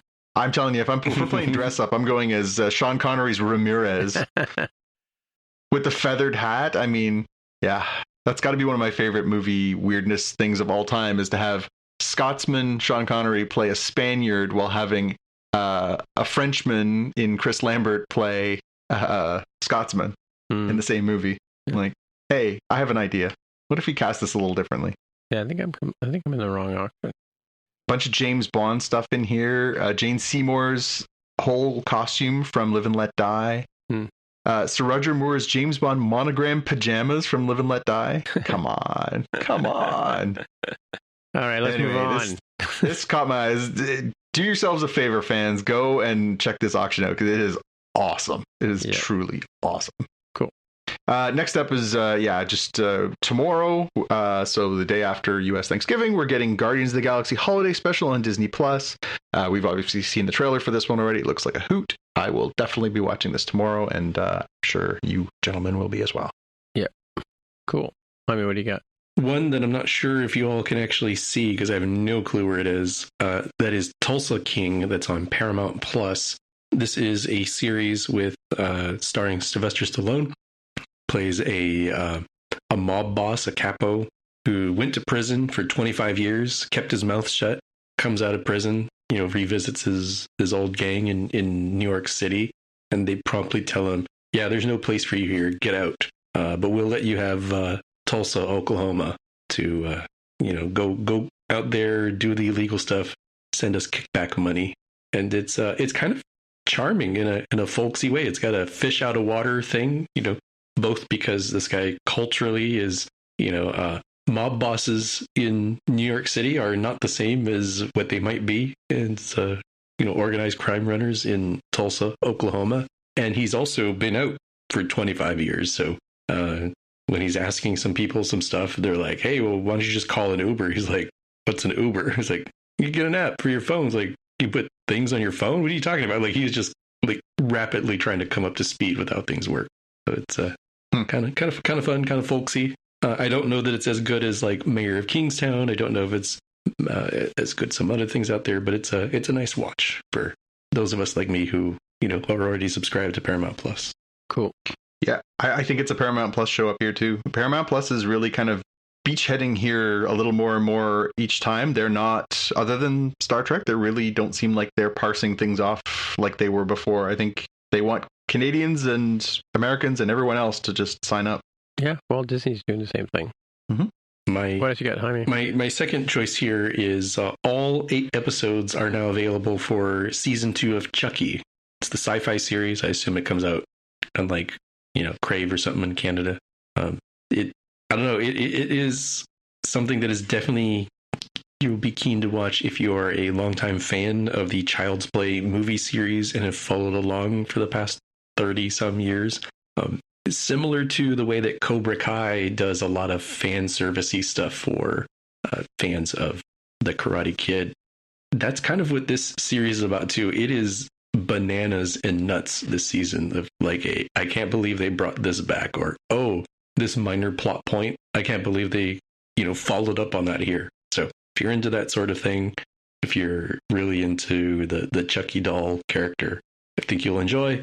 If you're not already into it, you probably shouldn't bother because it is very intense for the fans. Yeah, this is the other show that Justin's been working on recently. I never did see Child's Play. I just watched it in the run up of Halloween movies just recently. So yeah, it doesn't hold up as well. I think that just the practical effects aren't quite up to snuff, and yeah, there's a few odd sort of things about it. But yeah. All right, so I got a couple of things. One is The Walking Dead is finally done. Yay! Did you watch? I watched catch up the and watch last season of The Walking Dead, as I said I would. I did do that, and it kind of ends, but it ends. It sort of has a sort of somewhat saccharine ending. But you know what? It shouldn't. I mean, it almost like it was just the end of this season was like the end of a season. It wasn't so much. There were some characters that got resolved, and I mean, obviously the big question about Maggie and Negan. Negan was the reason why I stopped watching The Walking Dead, because it just went too far, in my opinion. But she and Negan have been working together for this season in particular. And of course, there's the vitriol between them because Negan, spoilers if you haven't seen the show, killed her husband in not a very pleasant way, right? And the big speech that Maggie has at the end, when she's explaining to Negan why she can never forgive him, is because she can never erase the memory of what he did, and she watched it happen, right? Yeah, sort of thing. And again, that was kind of in real life, you could never forgive him. You could never work side by side with him. It would be just impossible, right?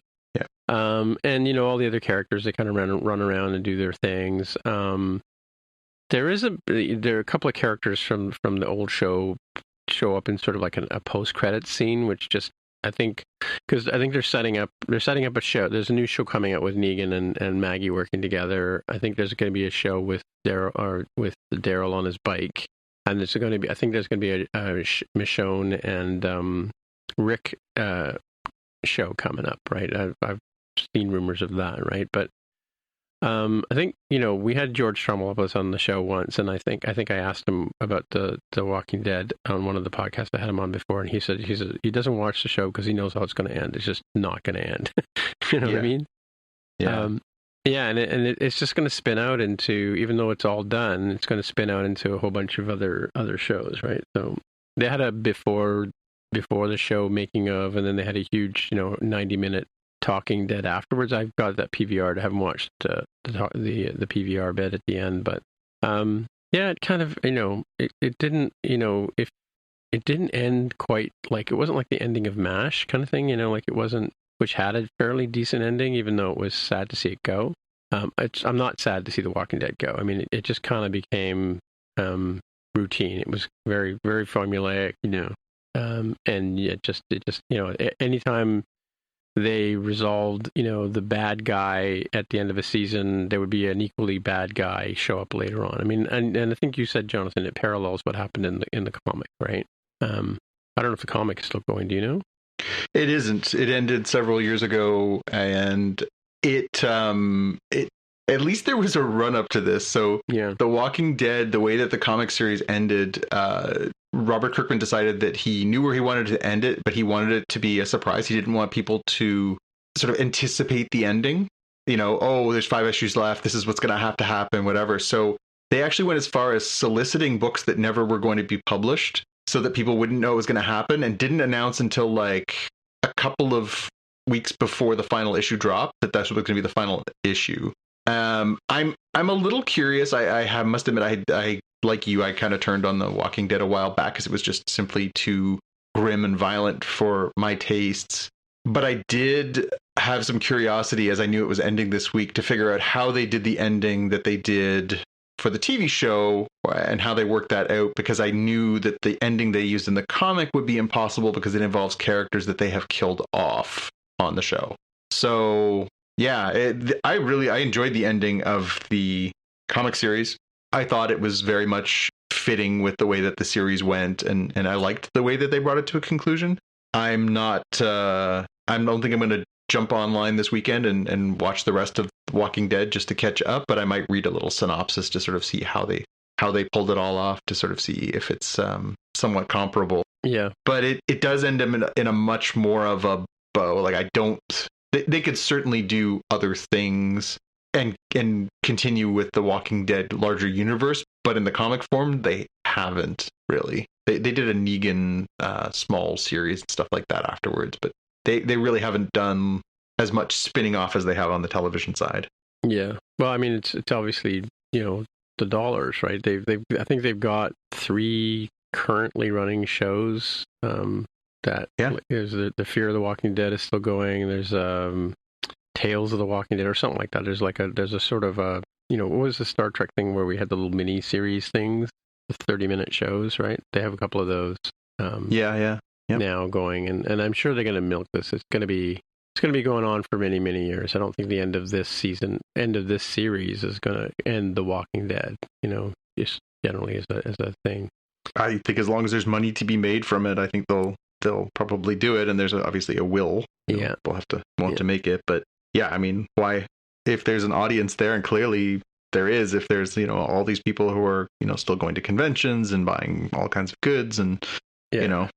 It's doing well for them, so I'm sure they're not going to say no to the dough. But it's, I don't know. It's a weird thing. Yeah, and speaking of shows that should end, and thankfully I'm glad to report that this show has in fact ended. I just finished watching The Crown season 5 with Amelia. What's her name? Imelda, whatever. Imelda Staunton. Yeah, the pink lady from everybody hated from Harry Potter shows. Yeah, I obviously this is a history of the royal family that I do remember quite clearly, because it was basically the lead up to the 90s, right? It goes through the whole Diana and Charles divorce, and the Camilla Parker Bowles backstory. But I just could not buy her as the Queen of England. Like, she just didn't do it for me. Whereas Olivia Colman and I forgot the name of the actress before, they were passable. They Claire looked, Foy, I think was. Yeah. Claire Foy. Yeah, they looked the role. They talked the way that they do. I mean, maybe the history was clear enough. But the problem with this show was only the actress who played Diana looked like Diana, right? The guy who plays Charles, Dominic, I've forgotten his name, Dominic Monaghan or something like that. But he from The Wire, yeah. McGuire. He sounds like from Charles. The Wire. Yeah, he sounds like the guy from The Wire, exactly. He sounds like Charles, but he doesn't look like Charles. And then you've got Jonathan way better Pryce. looking than Charles. Sorry? It's way better looking than Charles, and so is Jonathan Pryce over Prince Philip. Well, but like from a stature point of view, like just like at least Amelia or Milda or whatever her name is, her body shape is the same as the Queen's, but the other two just were completely not viable as those two guys. I mean, they were from a point of view of an attitude, but the problem is the writing was so bad. Like the actual behind the scenes, I couldn't believe that that they would have these conversations that they pretended that they did. Now, whether or not, I mean, it is historical fiction, right? Or fictlet, right? What do they call it? It's historical fiction is the name of it, where you basically take real events and you write a back. It just was so unbelievable. I cannot recommend anybody watching this series, even at all. It was painful. It was. I mean, I've been enjoying For All Mankind, even though that was like, at least it was For All Mankind. They went right out left field. Everything was completely implausible, right? Whereas this was just so tried to be true to the history, but yeah, I just couldn't believe. It's almost like a tabloid version of what they think happened behind the scenes, right? It just wasn't viable. I mean, like if Queen Elizabeth was ever like this character in this show, we would have heard about it. Like there would have been leaked information from their handmen and footmen and whatever. Because there was leaked information about Diana. There was a book written where she says she didn't participate in, but we know she did. She was also in an interview at one point, famously on the BBC. So we do have her accounting of what happened behind the scenes. But yeah, I don't know that it's not believable. Just don't watch it. It's painful. But speaking of what I did enjoy, I don't know if you guys have watched the making of She-Hulk on, it's an hour-long, roughly, show on Disney+, which goes through the whole how did they do it of making of She-Hulk. They show Tatiana Maslany and the other actress with the, wearing the suits with the dots on them, and she walked around with an extension above her, and they would have the head of her, just so people would be looking up at this sort of, not a tennis ball, but at least a picture of her face, and how they managed to get the motion capture going, how they did a lot of the different effects. It's really interesting to watch, the parts where the Abomination picks her up and as regular Jen, and is at the very last episodes, whipping her around the room. They show how they do that kind of stuff with wires and all that kind of stuff, right? So really good. And they go through all the different actors. They talk to Charlie Cox about playing Daredevil and coming back at it. It's been many years since he was Daredevil, right? Coming back and the new suit and what's the name of the Indian lady that you mentioned earlier, that Jelani? Oh, Jamila Jamil? Yeah, Jamila Jamil. Yeah, that was cool. She, talking to her about how her thing, and all the different actors who actresses who played the different roles, and the directors and the photographers and stuff like that, and so it's really enjoyable sort of seeing the behind the scenes, how they sort of did all that stuff and put the show together, which was really cool.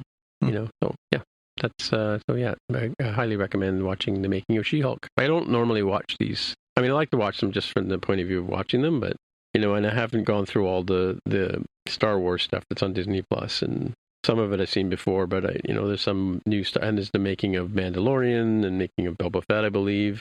I haven't gone through those ones yet, but this one I really did enjoy, so yeah, recommend it. And I guess that's it for another week. So until next time, Jonathan, how will people get in touch with you? You can find me on Twitter for now, and Instagram is @JPKNews, or on YouTube is youtube.com/@JPK.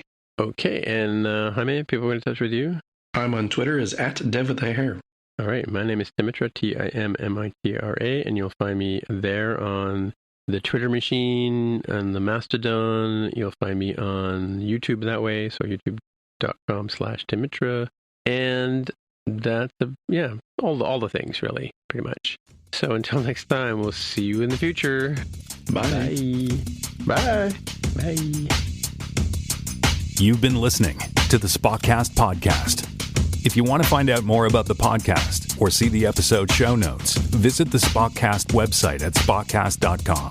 You can get in touch with us on the website or follow us on Twitter @Spotcast. If you have feedback or questions, send us a tweet with the hashtag AskSpotcast. If you like the show, please consider recommending us to a friend, writing a review on iTunes, or pledging any amount at patreon.com/Spotcast. You can find details on how to help us on our website, spotcast.com/sponsor us. Thanks for listening, and we'll see you in the future.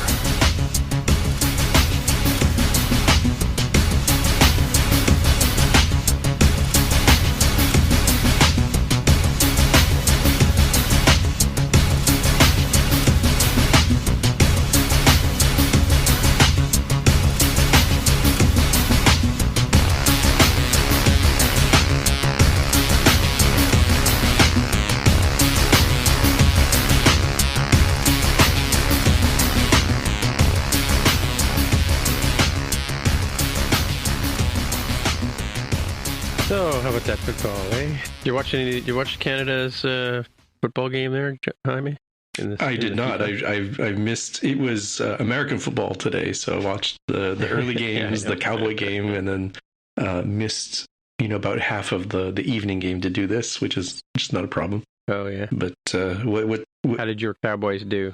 They won. They beat their rival, the New York Giants, on Thanksgiving, which is always a nice treat.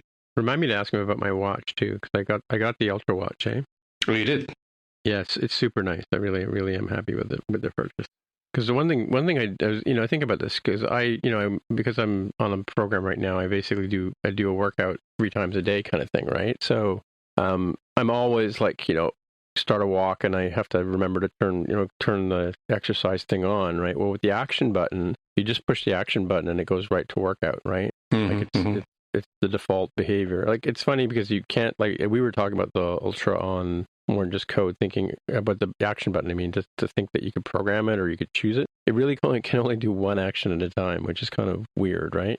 But super handy from that perspective. The other thing I like about it, obviously, is it's not got the curved glass on the top, right? So I'm always worried about hitting, catching a brick or something or the side of a desk or something as I'm walking around and flailing my arms around, right? So this has got the metal edging right up to the glass, and then of course it's the sapphire crystal, right? I think, right? If I'm not mistaken, it's heavy duty covering. Yeah, it was a bit heavier when I first put it on. My wrist was really sort of fatigued the first couple of days. Yeah, it does look a bit chunkier, given that you might go rock climbing or something. You don't want it to break at the slightest impact, so it kind of makes sense that it would feel heavier. But I'm going to guess somewhat heavier, not like the neutron star that we always joke about for the old Mac Pros, right? Yeah, and I got the flat trail band because I didn't like the idea of the other bands that you have to sort of clip something in, and I just like to be able to take it on and off real fast, right? So yeah, it's definitely was worthwhile. I had to wait for them to be on the the friends and family store kind of thing before I could go ahead and do that, right? Right. And you mentioned the Canadian football game. Are you talking about Canada versus Belgium? That was yesterday? Yes. I did not see that. I did not see that. I'm surprised you brought it up. It was a loss. Why do you want to relive We're there, man. We haven't been there since the 80s. Okay, there you go. You're just happy to be there. Got it. We get the trophy for showing up, right? No, I get that. Okay, cool. Yeah. I did watch USA versus Wales earlier in the weekend. I'm definitely going to watch England versus USA tomorrow. How did USA do against Wales? A draw, 1-1. Gave up a silly goal late in the game that made it a draw. So I watched the first game just because the first game that was broadcast. Qatar, Ecuador. I forget who. Yeah, I think so. And Ecuador just kicked their butts or headed their butts. I think the one guy scored 2 or 3 goals, right? So yeah, it was 2-0. Ecuador over Qatar. The biggest drubbing so far looks like it was Spain versus Costa Rica yesterday, 7-0. Not too far away is England over Iran, 6-2. The one that was there's a minor shocker in that Japan beat Germany yesterday. Yeah. Yeah. But did you see that the Japanese fans cleaned up the stadium after? They constantly do that. They're like super good at that. Oh yeah. Yeah. Yeah, the locker room. They also cleaned the they cleaned the locker room too. Yeah. No. The big shocker for World Cup is Saudi Arabia 2-1 over Argentina. That's the team that has the best player in the world, Lionel Messi. So on the losing side, on the Argentinian side, just in case it wasn't clear that he does not play for Saudi Arabia, that's the bigger shocker. You haven't all signed on to Hive yet? That's this week's flavor of the week, right? Hive? Yeah. No, what's that? Oh, Hive got a little bump this week. There was definitely people were moving over there looking for their next possible social solution. Yeah, let's see. There was a good piece on this. Where was it this week? Hive.com or Hive Social? What's it called? Yeah, it's Hive Social. The only problem with Hive is while it is probably better equipped than Mastodon to replace something like Twitter, it is super small. It needs like probably a few $100 million cash infusion to make it viable, just because it's a real small potato. Yeah, there's another one that I signed up for last week, but it was really painful to get signed on to. Yeah. I'm enjoying Mastodon. A lot of people some of the people I follow have moved over, and the feed is starting to have some actual interesting content. I saw the Will Wheaton response to Elon Musk from Twitter, from Facebook actually, put on, and yeah, I mean, after reading that exchange, I'm like, I'm this close to leaving Twitter.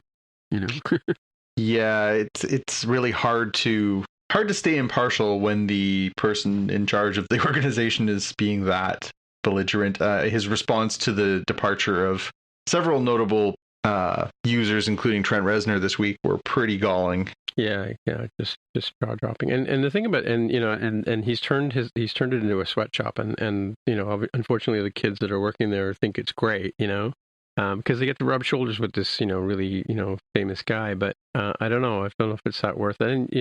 And my problem is, like, I have a filter on my Twitter account that begins with T and ends with P, right? So I never see anything from that individual tweeted, right?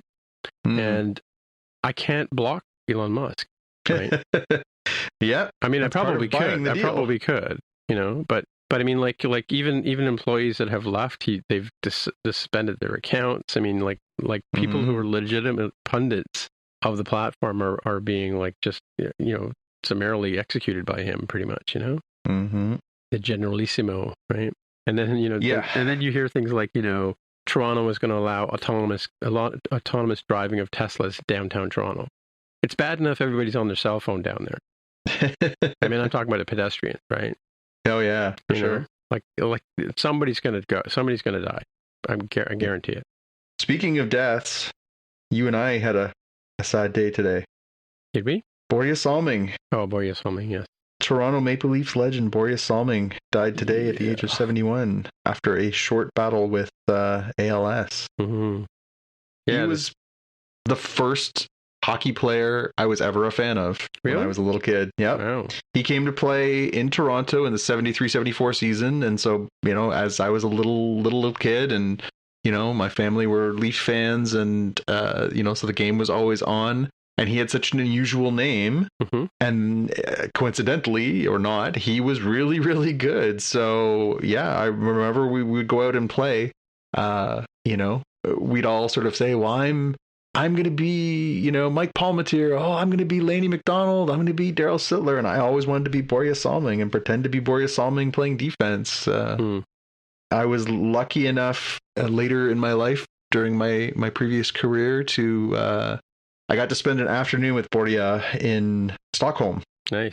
I went over in the early 2000s. The Maple Leafs held their training camp over in Europe, and I went over there, and it was put on offer, like, "Hey, how would you like to do an interview with Borje Salming?" And I was like, "Yes, please." Yeah. So it wasn't just sort of your standard go and sit down in a boardroom and do an interview kind of deal. So I actually met him at an outdoor cafe along with another journalist. We sat there and had lunch together and talked about everything for a while, for like a good hour. And I was saying to someone today, it was like being with Wayne Gretzky in like just after his few years after his retirement. It was 10 years after Gretzky's retirement, so 2010, Wayne Gretzky in downtown Toronto. Like, everybody would stop and talk to you. Everybody would want an autograph. That's what it was like hanging out with Borje Salming in downtown Stockholm. Everybody was just a Borje. And he was like, a household name. He's the first Swedish NHLer. He's a famous guy. He's the first international player to be in the Hockey Hall of Fame. He was first Swede to put in the Hockey Hall of Fame, first international player. Well, I mean, not beyond obviously North America. Aren't the Americans foreigners? I mean, technically yes, but yes, a few of them had snuck through. The day was just an absolute thrill for me to get to meet this boyhood idol of mine and to spend time with him and listen to his stories and get to know his sense of humor. And then his post hockey career, he had a company that made hockey equipment and clothing and stuff like that.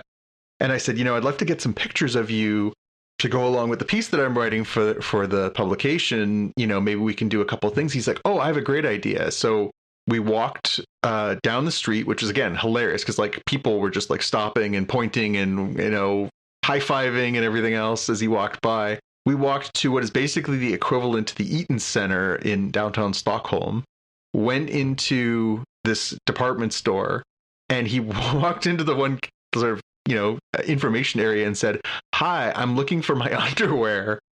And they were like, "Oh, sure, come this way." And so he had a whole line of like, men's, underwear, t-shirts, all that kind of stuff. So I got these pictures of him like holding a mannequin basically that's like wearing his stuff. Again, just sort of showed that he was, he's a funny guy, really, quick-witted and very, very likable. And for me, as far as, boyhood thrills that came true as an adult, that was way high on the list, was getting to spend a good afternoon with, and sharing a beer and just, getting to hear some of the glory day stories with Borja Salming. And I will never forget that. I'm very grateful to him to be so gracious and spend the time with me. And I was really upset when I had heard that he had been diagnosed with ALS not that long ago, a couple months ago. And then he came to Toronto for the Hall of Fame inductions this year, which were just a few weeks back.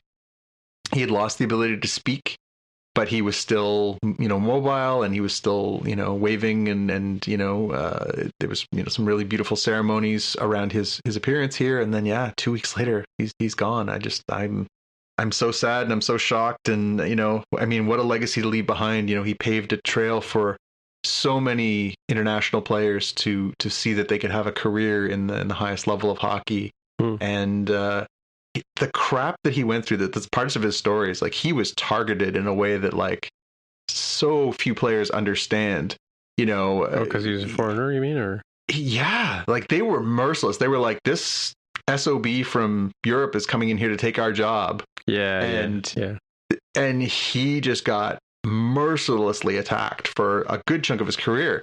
But he was, I saw him when he was probably 50.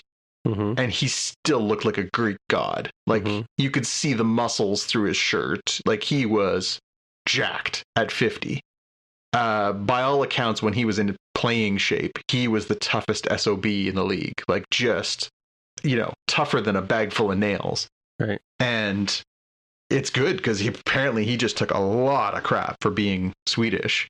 But he took those things and he, it's not exactly the same as like a Jackie Robinson story, but, in the way that he paved the way for others to follow by, setting the example and taking a lot of crap, there is some parallels there. And it's really, really impressive. Impressive person and what a legacy to leave behind. Interesting. So farewell, Borja. Thank you for... Bye-bye. Yeah. For the great years and memories. Again, I was lucky enough, that Maple Leafs team that he was a big part of in the late 70s made it to the Stanley Cup semifinals and gave us a little hope that maybe there was something there. And then, of course, they tanked for about a decade. But he was a huge part of this fabric of this city and the hockey culture for sure. Crazy. Someday Jaime will be telling his kids about the legends that were on the first couple of years of the Seattle Kraken. Yeah. I still remember Rusty Staub. Yeah. I was playing for the Expos. Yeah, I still have Rusty Staub. He was like the first sort of famous guy on the Expos, right? I'm sure there were other players, but that's the only one I knew. Oh yeah, later on for sure there was. Pete Rose played there. There's legends of the game, Vladdy Guerrero and Larry Walker. There's Hall of Famers galore on that team. Yeah, Andre Dawson, Gary Carter. And now they're the Washington Nationals. There you go. Yep. There you go. We're down to one show. One show. Seems impossible. One show? Yeah, we only have one show to talk about next week. It's really? Just Star Trek. Yeah. What? For the first time in ages. Unless we're going to do a full review of Guardians of the Galaxy. Crazy. Yeah, and then we have... we could. What, like 5 more episodes? Is it a full 20, I think, for Prodigy? 20, yeah. I'm not seeing. I don't know if they're doing like a 1920 or like combined like they did for some of the previous two-parters, or how they're doing it. But my calendar here says Willow starts on the 30th, so maybe that ends up bulking it up again. Pretty Please with Sugar on Top. Can we do that one? Because I love Willow. Give it a shot, see how it goes, and at least do the first episode and see. Oh, it's a series? Yeah, it's a limited series, yeah. Oh, not a movie? Okay. Yep. Cool. Well, I'm taking the day off tomorrow because it's American Thanksgiving. How nice for you. I know, eh? Well, since my company has Canadian in the title, I guess I can't take the day off, so they don't care. It's Friday. Go to work, put out some podcasts, work on some social media, figure out how to save our Twitter bacon. Yeah. As my audience continues to dwindle. Lost a few more 100 followers this week. Damn it. Did you? Why? Because people are leaving the platform. Really? They're just... That noticeable? Yep. I lost over 200 last week. I've lost over 250 this week already. Mm-hmm. Not what you want when you're trying to grow your audience. Nope. Especially the amount of work we put into it. But... I'm looking at this, what's it called? Hive? And already I'm seeing reasons why I don't want to ever come back here. Yeah, like I say, it's not safe for work. It was the flavor of the week this week. There's a bunch of pieces. The Star did a piece, CNN did a piece. There's the Times did a piece. I wouldn't recommend this at all. But yeah, people are grasping at straws. They're like, we want what Twitter does. We just don't want to play on Twitter's sandbox anymore, which is fine. It's just that right now there's no viable option. There is outside of the established platforms, Facebook, Instagram, Twitter, TikTok. Mm-hmm. Well, like I said, Mastodon is picking up speed. So, in terms of content and people are joining there. I mean, I'm probably following about 150 people already that came over from Twitter. Yeah, it'll be interesting to see how it's continues to play out, whether it has the legs. I mean, obviously, none of these things is going to happen overnight, but it'll be interesting to see how these things continue to evolve. If you're a venture capitalist, you'd have to think that you're looking really hard, trying to figure out where you want to drop your dimes, because there's got to be some dough to be made here. Yeah. Well, I don't know. The thing about it is what people forget is Twitter. I mean, Jaime probably remembers this. Twitter started out as like Angry Birds. It was just sort of a thing, and some people knew about it, and a lot of people didn't. I mean, I joined, probably a year or two into it, and it wasn't really much at first. It was, it kind of, I think the developer community moved over to it, which is why we started going there. And and the journalist community went to it quickly too, because it was so much more reactive and real time than Facebook was offering. Yeah, and it was that's why we went there. Well, I mean, yeah, but you got to remember too, Facebook, when around the same time as all this was happening, you could see everything on Facebook. Right? Yeah, that's true. The algorithms weren't nearly as punitive as they are now. Well, now it's like, if you don't give us money, we're not going to show your stuff. I mean, that's punishing the user, right? But the problem is like, the user doesn't know that. Yeah. Right? They don't get that. Well, they don't put it on Front Street. They're like, yeah. And Twitter is the opposite.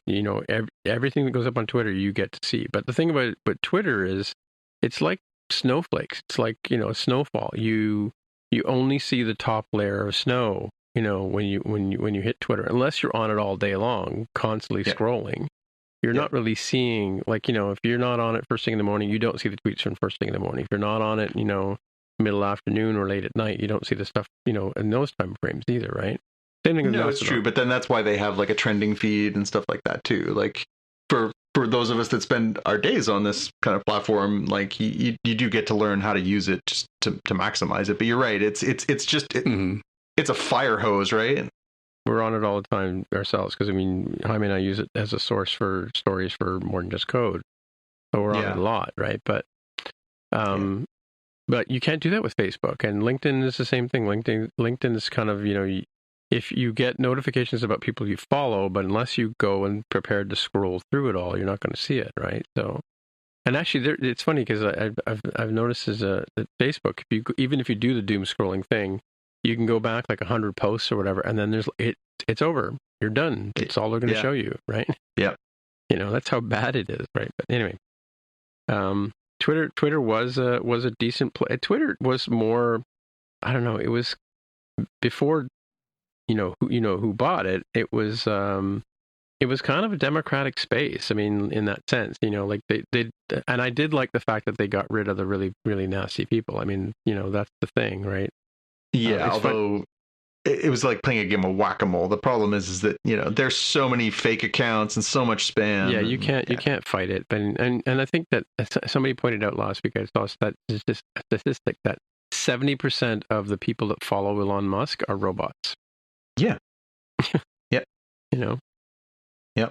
But we saw was it Instagram? Instagram did that 2 weeks ago, right? They did a bot scrub on a Sunday, and we were like, "What's happening?"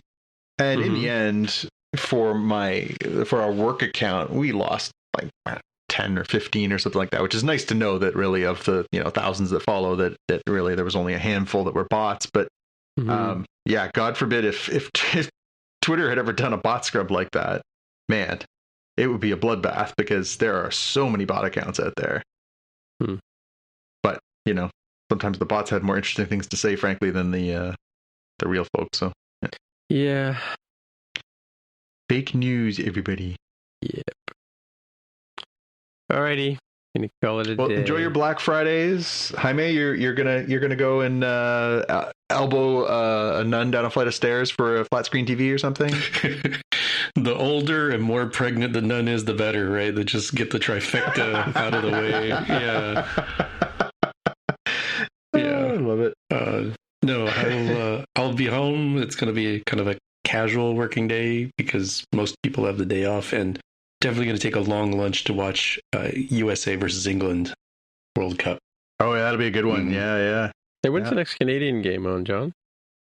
It's not until next week, Wednesday. And if they lose, are they out? Yeah, it's no. They've still got. You get 3 guaranteed games. You're playing in the round robin portion for the first chunk, so they guaranteed to play 3 games. The next game's Croatia, so I think it's on either Monday or Tuesday. Google says Sunday, November 27th at 8 a.m. Pacific, Croatia, Canada, and then after that is Canada, Morocco on Thursday, December 1st at 7 a.m. Pacific. So, add 3 hours for your. So it could all be over by next Thursday, but I'd be happy if Canada would score a goal. So this is our second appearance ever in the World Cup, and so far we haven't scored a goal yet. So that would be a nice milestone to achieve here.